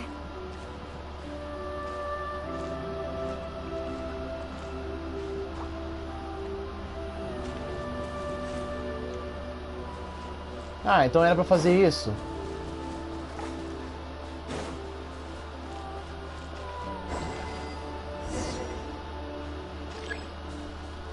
Uma das coisas que eu também não comecei a não gostar, que o pessoal começou a fazer muito no Genshin, foi querer vazar muitas informações sobre as atualizações do game. Toda vez sempre tem gente que quer vazar a atualização do personagem. Tem até o infeliz do Reinob, que é um youtuber que faz conteúdo do Genshin. O Reinob ele só fala merda. O Reinob ele só fala besteira. O cara fala mal do Genshin, fala até mal dos próprios desenvolvedores. E até fala que pronto, lascou o banner dos personagens, como se isso fosse o maior problema do jogo. Something just appeared. Some kind of new mechanism, maybe? By solving the puzzles, you prove yourselves worthy of inheriting the secrets of the past. At the end of each puzzle, you're rewarded with a key.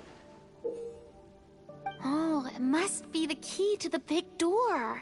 Huh? This is one of the Marashose Hunter keys that are passed down from generation to generation. It is said that 4 keys in total are required to form the final, complete key. And it seems like we just collected 3 of them. Huh? You hear a few strange noises.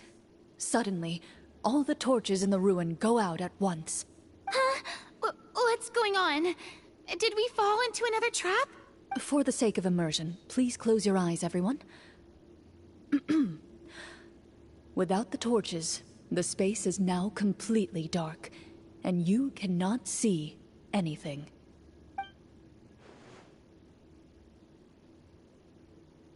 But Paimon can still see a little bit over here. Oh, right, sorry. Suddenly, you hear the sound of footsteps pierce through the darkness. There's someone else here? Oh, this is so unsettling. I can't see anything. I've been discovered then. Wait, that voice, it's... You recognize the voice as belonging to the guard who led you to this place. It appears he now covets the treasure for himself, and has come to stake his claim. Oh, so this is just part of the script. Then I can probably... Well, if we can't see anything, that means we can't fight to the fullest of our abilities. Should we retreat for now? Judging by the way he's holding his sword, he must be a real Marashose hunter.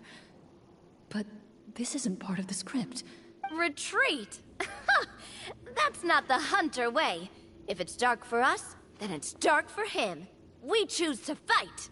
Your choice is noted. Please keep your eyes closed until I tell you the torches have been relit. This battle will be in the dark.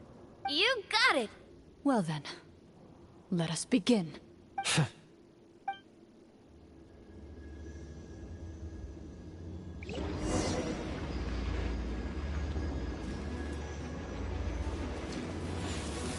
Haha, finalmente vou poder testar aqui a Coloride, jogando com ela. Oh, mas o que? Não! Into the shadows. Toma, toma, toma! Ô louco, gostei da gameplay dela, cara. Eu sempre já fiz isso no teste, mas é muito foda a gameplay da Coloride. Is he still standing? Goodness, he sure has a lot of HP. Ah, pena que só dá mais experimentada, não pode fazer o resto. Can we open our eyes now? The enemy is strong and relentless, but the battle is nearing its end. The torches have... What about now? Final strike! Ha!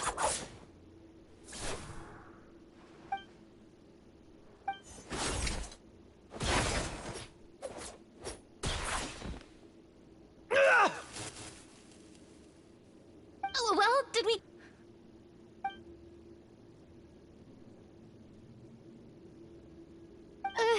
Glorian? Warm fire flickers across the walls once more. Your vision is now clear. In an impressive display of courage, the four of you successfully defeat the uninvited guest. That look in his eyes. It's like he became an entirely different person as soon as I defeated him. Huh? Mr. Florian? Oh, wait. We're supposed to be role-playing. I should stay in character. Speak your name, guard.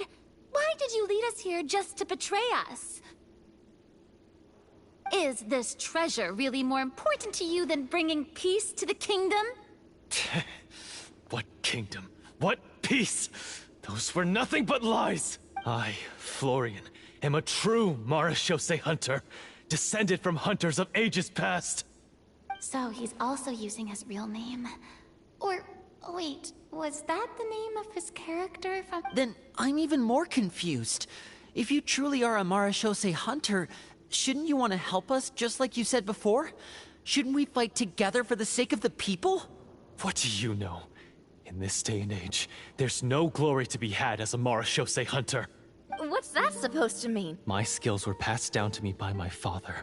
We lived a life of obscurity in the remote wilderness. Still, he devoted everything he had to being a Marechaussee hunter. And what did he get in return? A life of poverty and pain. In a world that forgot all about him. When he died, not a single person came to mourn his passing. The Marechaussee hunters were the ones who saved this city, were heroes. We deserved more recognition and respect than this. Is he talking about how no one in the capital seems to remember the hunters and their legacy? I didn't expect the script to contain this level of social criticism. So that's why you want to take the treasure for yourself? You feel like you're owed fame and wealth? If you already knew where the treasure was located, why didn't you just come down here and take it? Because I still needed the final key. Only a true Marechaussee hunter is capable of passing through this final door. As someone who sought to hurt others for his own gain, Florian lost that right long ago. Okay, but what is this treasure anyway? We've got all the keys, right? So can we just go in and take a... You're sure you want to go in? We've been talking about it for so long. Of course we want to see what's inside. And we've already defeated Florian, right? So he won't try to take it from us anymore. Pesky brats. Watch yourself. Then let's open the door together. All right. Your choice of action is confirmed.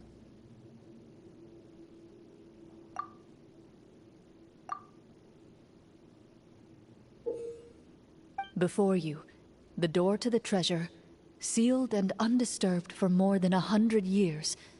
You hear the shrill wail of the door hinge as it rotates for the first time after years of disuse. Almost like a sleeping giant letting out an extended yawn. It's open! Come on, let's go in! Paimon wants to see what's inside! Ooh, me too!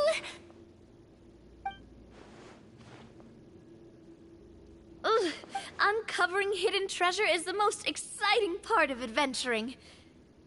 What do we have here? A stone tablet? And some shabby weapons? You call this a treasure vault? Looks more like an abandoned warehouse! Maybe the troupe ran out of budget at the end? They provided a super immersive experience at the beginning only to drop the ball at the most important part? They could have at least filled this place with cardboard Mora or something. Wait, I get it now. Paimon, this is the real Marachose Hunter treasure. Huh? This is it? The Marachose Hunter treasure is just a stone slab and some broken swords? I can't believe it. I refuse to believe it! Whoa, are you okay? The Marachose Hunter before you appears to suffer a serious mental breakdown. He needs to leave the room for a moment to collect himself. One of you seems to understand the significance of the treasure already. If the rest of you wish to follow suit, you may remain here in the meantime and explore your surroundings.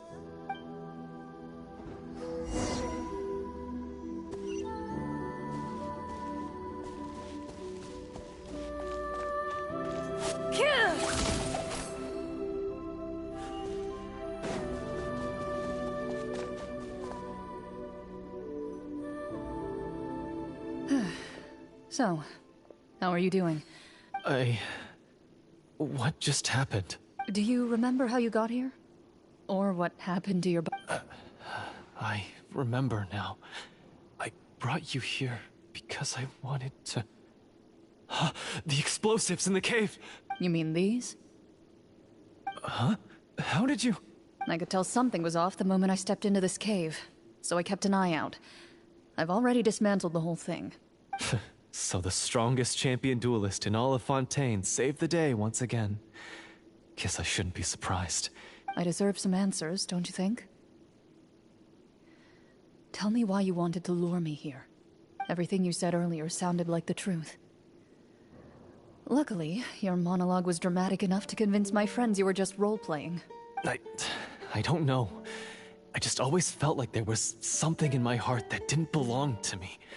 Something agitated and angry. Who knows? Maybe it was my own anger all along. I could never really tell. The feelings about my father and the other Marachose hunters are real. It just wasn't fair. I was angry, bitter that no one remembered them or praised their accomplishments. I don't know when it started, but at some point, my anger came to completely consume me. At that point, I remembered the legend my father used to tell me. The one about the treasure. But if the treasure was all you cared about, why plant all those explosives? Wouldn't they just destroy the treasure and bury you along with it? I can't remember. My head is a mess. It felt like there was this voice telling me to eliminate the hunters, but... From your description, I suspect you were dealing with a Devorator. Devorator? Oh, your master... your father, I mean, never talked about it? It was a kind of monster that was active several centuries ago. No, I've heard of it. I'm just not sure why you suddenly... Wait, it can't be. The seal! The seal?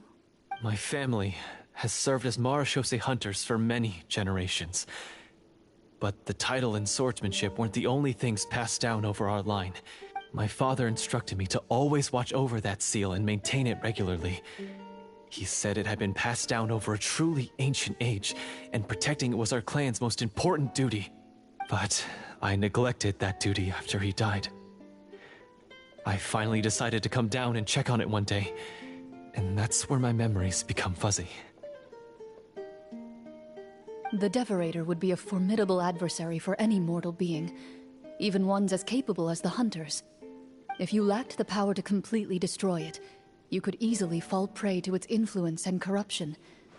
In light of this, some Marachose hunters chose to seal the Devorator away, in the hopes that a permanent solution would come with the passage of time.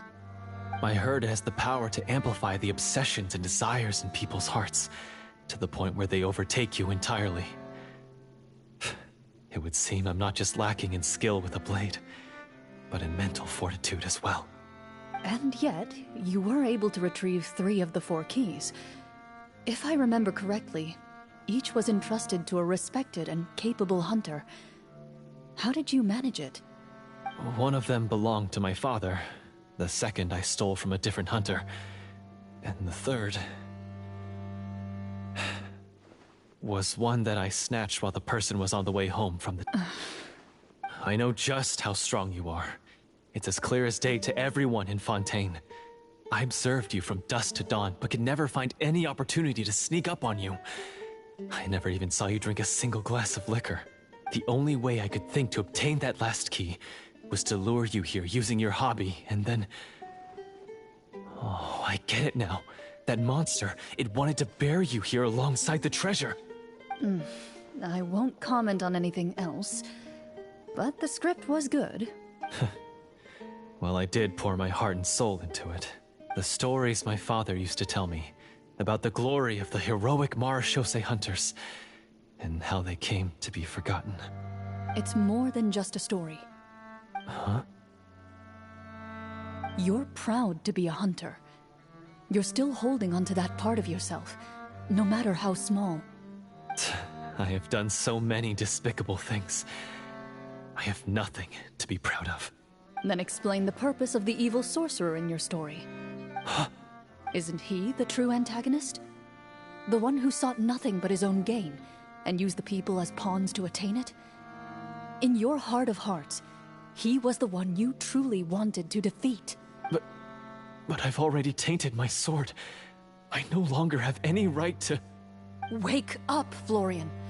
Remember how you introduced yourself earlier. Do you really think the hunters acted out of a desire for honor and glory? Or to be loved and acknowledged by the people? What did your father teach you about our order? You do not wield your sword for yourself, but to protect those you serve. There's nothing special about a blade. It's the intentions of the wielder that matter above all else. Do you still not understand? Even after seeing the treasure for yourself? The contents of that room, they represent the true legacy the hunters left behind. You're right.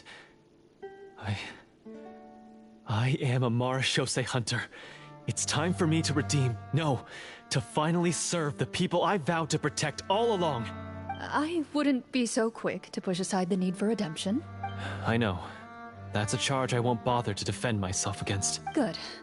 Then, come with me, and help me see the script through to the end. Huh? See the script through to the end? But there's no more script left. Never finished it, huh? No, I mean, I wrote the script with the sole purpose of luring you all here.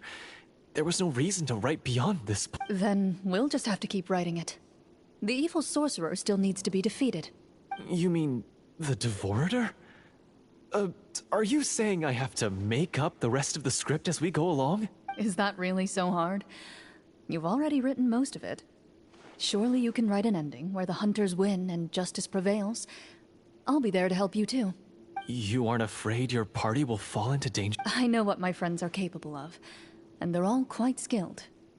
Besides, I need their help.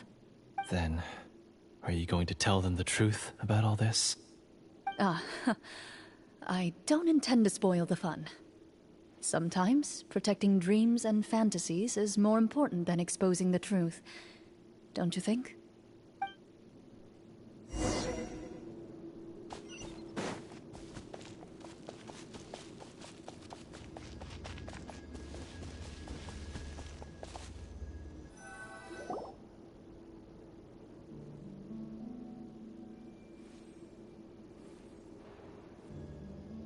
They're back! That took a while. Ahem! My fellow Marechaussee hunters, please forgive me, for I have sinned. Tone it down. Sorry. After crossing swords with you and witnessing your courage in battle, I've rediscovered my true self and regained my pride as a Marechaussee hunter. Oh, do I smell a redemption arc? I confess, I was brainwashed by the evil sorcerer. He asked me to lure you here so he could bury you in this cave. That little... Wait, you're saying all of that wasn't you, but the evil sorcerer? That's right. He's adept at manipulating the hearts and minds of the people. I fell under his influence because I did not possess a strong enough sense of will. Huh! And how are you going to prove that you're a changed man? We're not going to fall for the same trap twice. To be perfectly honest, I only came to my senses after seeing the treasure. It reminded me of my father's past teachings. The treasure was actually...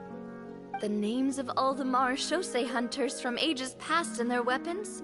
Wait, you already know? Of course. Don't underestimate a veteran role-player's exploration skills. Oh, wait, I mean, Marechaussee hunter Navia's We just finished reading through the content of the stone tablet. That tablet recorded the lives of some fascinating people. For example, this Marechaussee hunter called Est. She inherited the responsibilities of the Golden Hunter and passed judgment on many people. But in private, she had a very easygoing personality. Her favorite pastime was singing and dancing with her friends, and she was said to have a beautiful voice. So, she was just like you. Oh, you really think so? Well, when you put it that way, I suppose I also have a few things in common with this Working as an executioner, he supposedly used a countless number of tricks to confound his enemies in battle. Oh, if only I could have seen the feats of magic he pulled off back then. Their lives were all so exciting. You could write so many cool books about their accomplishments. How could they have all been forgotten? Because they chose to be. To hunt monsters that only appear in the shadows, you must also operate in the dark.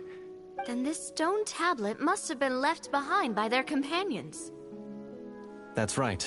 Few Marechaussee hunters ever revealed their identity to the public.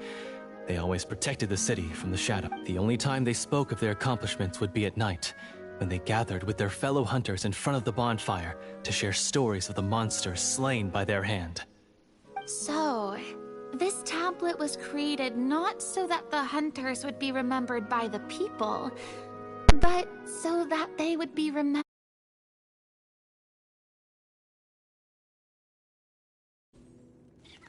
You regard the stone tablet in solemn silence. The names of your comrades etched onto its surface serve as a reminder that you are never truly alone. The tablet proves that, although a hunter walks a shrouded path, it is not a solitary one. There will always be those who walk beside you, a fact that remains as true today as in ages long past.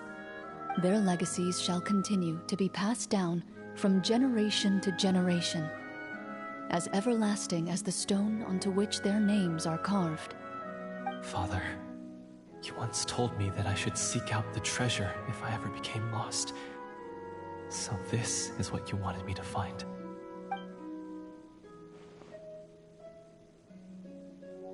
Thank you, my friend. You are very kind. I implore you, everyone, please give me a chance to make up for all I've done. Allow me to fight alongside you and defeat the evil sorcerer that threatens the peace and prosperity of everyone in this kingdom. Well, I say we let you join. Sounds good to me too. Everyone makes mistakes. What matters is what you do to make up for them. I have no objections, but... Mr. Florian, do you even know how to defeat the evil sorcerer? When he took over my mind, I gained some insight into his thoughts. Every time I thought of the treasure, he reacted with a strong sense of fear. Huh? He's afraid of the treasure? But there's nothing here except some broken weapons in the stone tablet. What if the secret's hidden inside these weapons? GM, permission to investigate.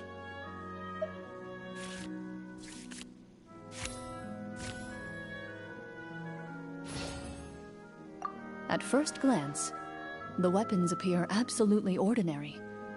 But as you observe them, you notice a faint energy emanating from within. These blades have slain countless monsters. Though it's been a long time since they were used in battle, their So basically take these with us, right? I'll take this weapon, since it used to belong to Est. Maybe it'll find comfort in being held by someone who appreciates the arts. Ah, good idea. I'll take Mr. Walter's bow then. From one archer magician to another. Paimon's gonna pick a cool weapon too!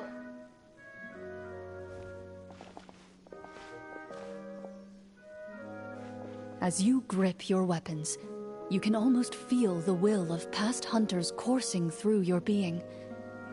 It's a feeling of courage, determination.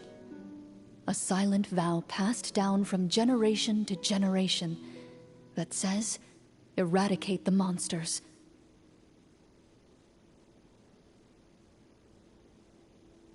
Mr. Florian, do you know where to find the evil sorcerer? I was able to see his surroundings when our minds were connected. I believe he's currently hiding out at the church in the kingdom. We must be extremely careful. He's spent so long living among monsters that he's now taken the form of one. He will not be easily defeated. Then why don't we explore some more and try to find some higher level gear? We don't want to just fight him and lose, right? No. We have to strike now. He was greatly weakened when I managed to break out of his control. If we let him rest, he might have time to escape. I agree with Mr. Florian. We've got to act while we have the advantage. Don't forget, the people of the capital are counting on us. Yeah, now that we've got a plan, there's no point in waiting. The longer this drags on, the worse it will be for everybody.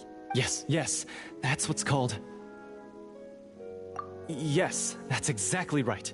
Alright, you've persuaded Paimon. Mr. Florian, please, lead the way. Of course. Follow me. He had to set up so many scenes today, and now he has to join in for this last part. I really don't envy his job.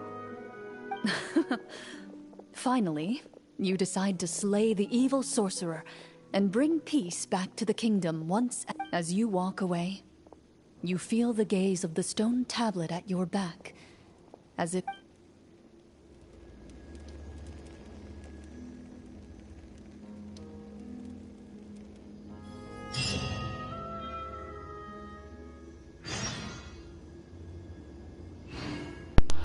Então foi resumindo toda a declaração desse NPC Floride. Aí, bom, se eu estiver errando o nome dele, desculpe. Não tem nada aqui pra passar? Ah, fazer o quê? Ah, por um momento achei estranho essa parte aí quando eu comecei a chegar nesse lugar. Ainda mais nesse NPC apareceu do nada. Mas, cara, a quest da Coloride tá sendo bem interessante. Não tá sendo a quest que tá sendo tão reveladora sobre ela de pouquinho em pouquinho igual aos outros, mas tá sendo legal.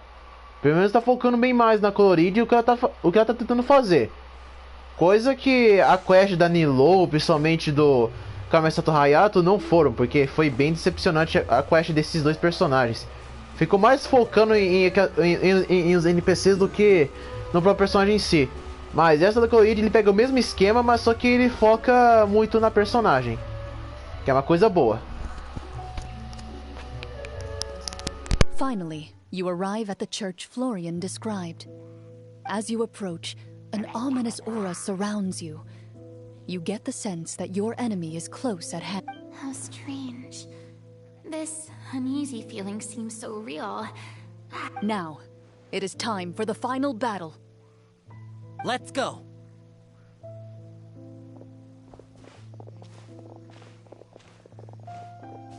Florian, wait. What's wrong? I think you should wait outside. You've already been corrupted by the Deverator once. It could easily re-enter your mind and take control of your body. I don't think it's a good idea for you to be this close. If it corrupts you again, it's possible you might take on a new form entirely. That's exactly why I have to go. Why I should be at the very front. You mean... Yes. I intend to lure it into my body. That's too risky. If things get out of hand, I might have to kill you. Do you understand how dangerous this is? I understand, but if I do this, you'll have a clear and visible target. The Devorator will have a hard time passing up a chance to enter a body it knows how to control. You won't have to worry about any of your friends being taken over. You're not like me, Miss Clorant. You're a just and powerful Marechaussee hunter. The monster broke free due to my error. It's only right that I shoulder the responsibility for its destruction. This is something that I have to do. Consider it a duel to restore my honor. My only request is that you give it your all. I understand.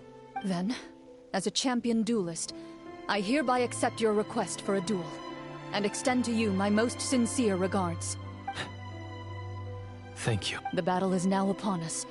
Let the Devorator once again tremble under the blade of the Marechaussee hunters.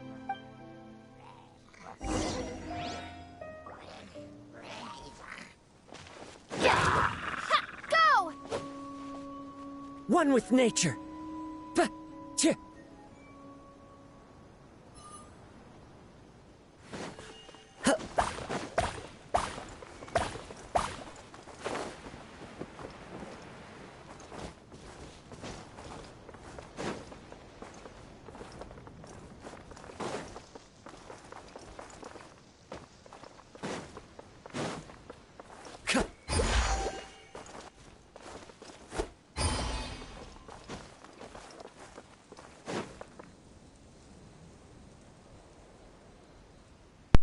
Ah, é sério isso, cara?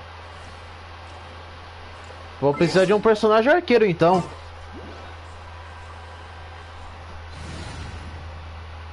Qual é? Precisa mesmo disso pra poder subir? Ah, qual é? Se tivesse o mesmo esqueminha de Sumera, que você tem aquele ampador lá que você podia usar pra poder subir. Ah, esqueci! Ela não é... A Lynette não é arqueira. Ah, se eu peguei a personagem errada. Ela não é arqueira. Vou pegar aqui a Faruzan.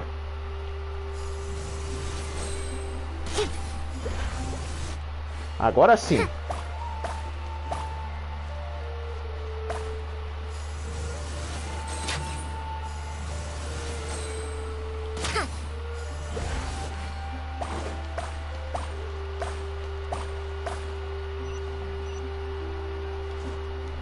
Ah!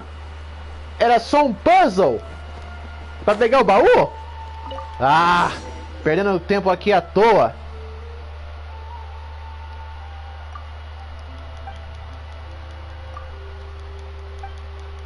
Era só uma missão pequena pra fazer aqui. Nossa, envolvendo isso no meio da quest da... Mas o que? Envolvendo isso no meio da quest da Cloride. Não, vou terminar. Vou pular tudo.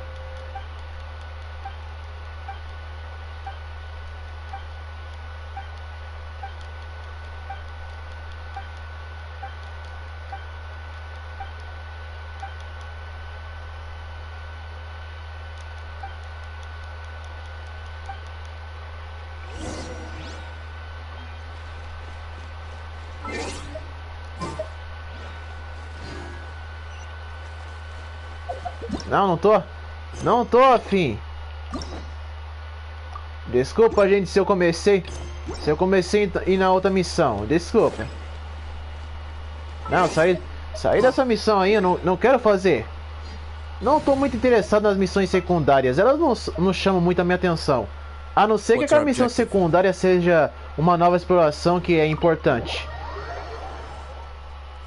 Nossa, gastei o tempinho à toa. Eu pensei que era um puzzle que era pra você resolver pra poder passar, mas era só um puzzle de você acessar uma missão secundária.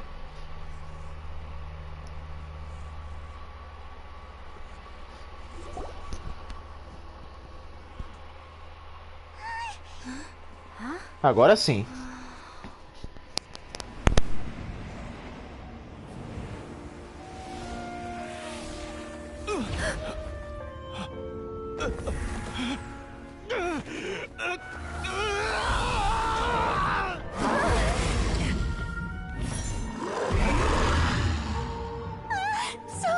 So lifelike.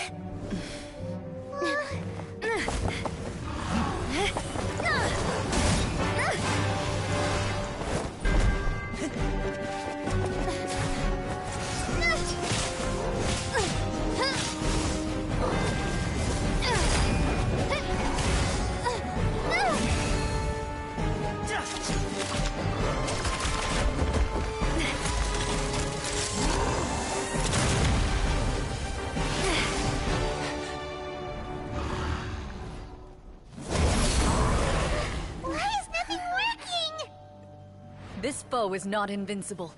You hold the treasure. The power to defeat it in your own 2 hands. The treasure? You mean... The names! It's the Marechaussee Hunters' names! How are we supposed to... You forget, Paimon? There's still one skill we saved until the very end. Hunters fight not for fame, but to aid the people whenever they are summoned. Walter the Marechaussee Hunter, master of 1,000 tricks, executioner of the Phantom Hunters, I call for aid! Est, the Marechaussee Hunter, inheritor of Cassiodor's will, judge of the Shadow Hunters. Answer my call!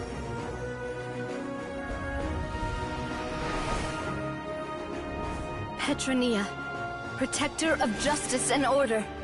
The hunter I respect the most. Thank you for saving my friend, the best one I'll ever know. Please, lend us your strength!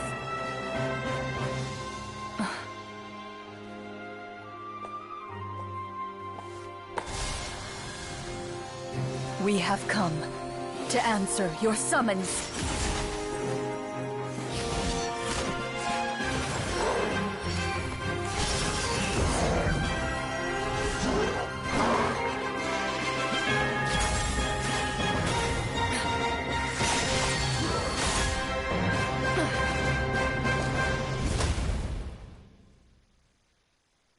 And so, the monsters were eradicated, and the sorcerer was defeated. Peace soon returned to the capital. Those in the court, manipulated by the sorcerer, also recognized the errors of their ways. Some remembered the names of the heroes who saved their kingdom, but others simply continued their lives none the wiser. Such is the story of the Marechaussee Hunters. They pursue the phantoms in the darkness and exterminate all who pose a threat. They will always protect the city and those within it, even should... I am assuming we've finally reached the end of the script. Yes, you've reached one of the better endings. It's a pretty solid story overall. I thought it was just an ordinary adventure at first, but the further we got into it, the more impressed I became with the production and the plot. That final battle especially. All the effects were super realistic. Oh, right, yeah. That's a really good point. I never expected the weapons we picked up from that vault would have that kind of effect. Yeah, mine nearly scared the daylights out of me when it started glowing. I took a good look at it after we got out, but... Oh, we should probably give these props back, right? I'll just leave mine here. Did you have a good time? Of course. Let me know if another script like this comes around. Sure, no problem. Then I'll head back for now. I think I need some time to fully digest everything that just happened. Once Mr. Florian is awake, please pass on my regards to him. He must be extremely exhausted to have... You're right. He's had a lot to deal with. Well, see you all some other time.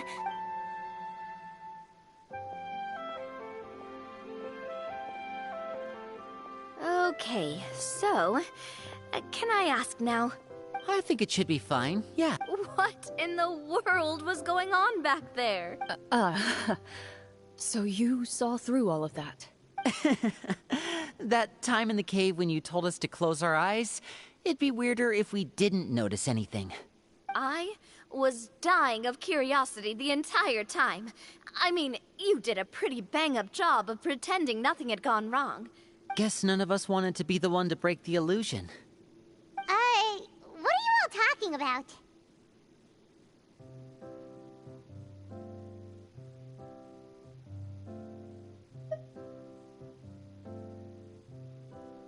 Oh, wait. Don't tell me Paimon never... Oh, this is all my fault. It's not too late to cover your ears. Here, Paimon, I'll do... Bit late for that, don't you think? You're saying everything that happened back there wasn't actually part of the script? It's probably more accurate to say this was never a real scripted story to begin with. What? So loud. My head.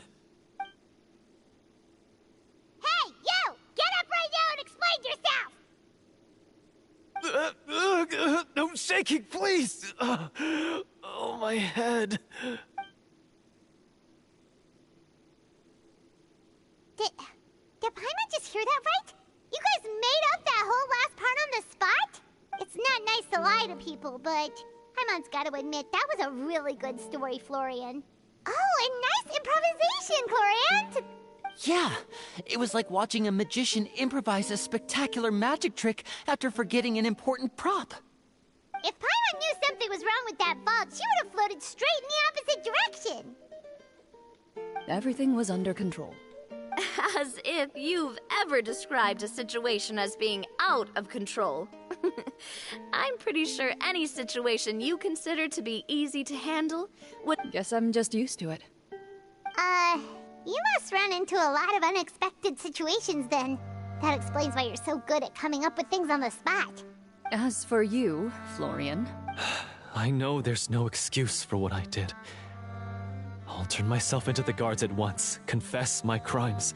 I would say you've already suffered more than enough. What?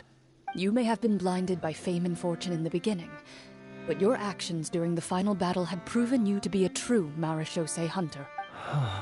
You'll be far more used to the city above ground than below. Your job as a hunter is more important. But... Of course, you'll still need to take the keys and pay a personal visit to the 2 hunters you wronged. Prepare to accept any terms they give you as well. Yes, of course. As far as I'm concerned, though, your showing in the duel was enough to prove your honor. Then I'll do exactly as you said. I'll go return those 2 keys right now. Thank you so much, everyone. I'll do my best to prove myself worthy of the second chance you've given me. Until we meet again, everyone.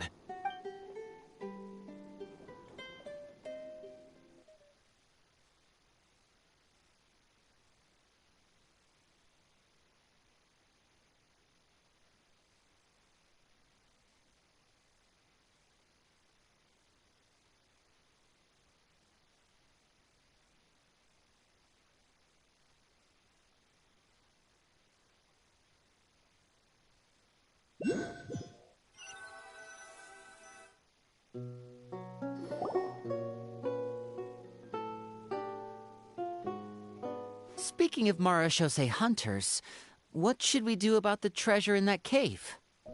Leave it be. Are you sure? We could show it to people. No. Every name on that tablet made the same choice. All hunters know what the path entails. I am no exception.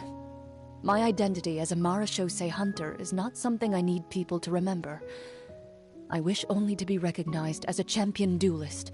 That's certainly very different from the path of a magician. Still, I admire your decision. Wait! Paimon just remembered something. If there were no special effects involved, why did our weapons begin to glow during the battle? That's because the Marechaussee hunters of ages past would often imbue their weapons with special enchantments to suppress the monsters. Whenever a monster was nearby, there were... Oh, so that's why they had an effect on that guy near the end. I really thought the summons were doing all the work. Well, I'm sure the summons were a part of it too. Oh? How so? This particular Devorator probably hailed from the same era as the hunters we saw in the room. The names you recited all belonged to the bravest hunters. Countless monsters fell to their blades. That's likely why the Devorator visibly reacted when you said them out loud. So the names held the power all along! Navia. Everything you said during your summon. Huh? Oh, I meant what I said. I mean, it was true to my character, so yeah, I'm glad you heard it. Just don't make me repeat myself. I really appreciated those words. All right. Don't get all sentimental on me. Anyway, let's not talk about that anymore. I'm going to go on ahead. Don't fall too far behind now. She ran off! I should probably head back as well. This story was truly incredible. I might have to spend the whole night telling my siblings all about it. Goodbye. Traveler, Should your name and deeds be forgotten, what do you think the significance of your journey will be?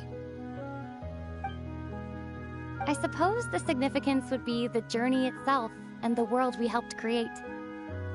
There's still value in the time I shared with everyone here, in the things we were able to accomplish, even if no one remembers them. A great answer. I'll remember it. Me? The Marechaussee Hunter says nothing in response to that question. Perhaps her answer lies in her silence. An unspoken vow left to echo through the night.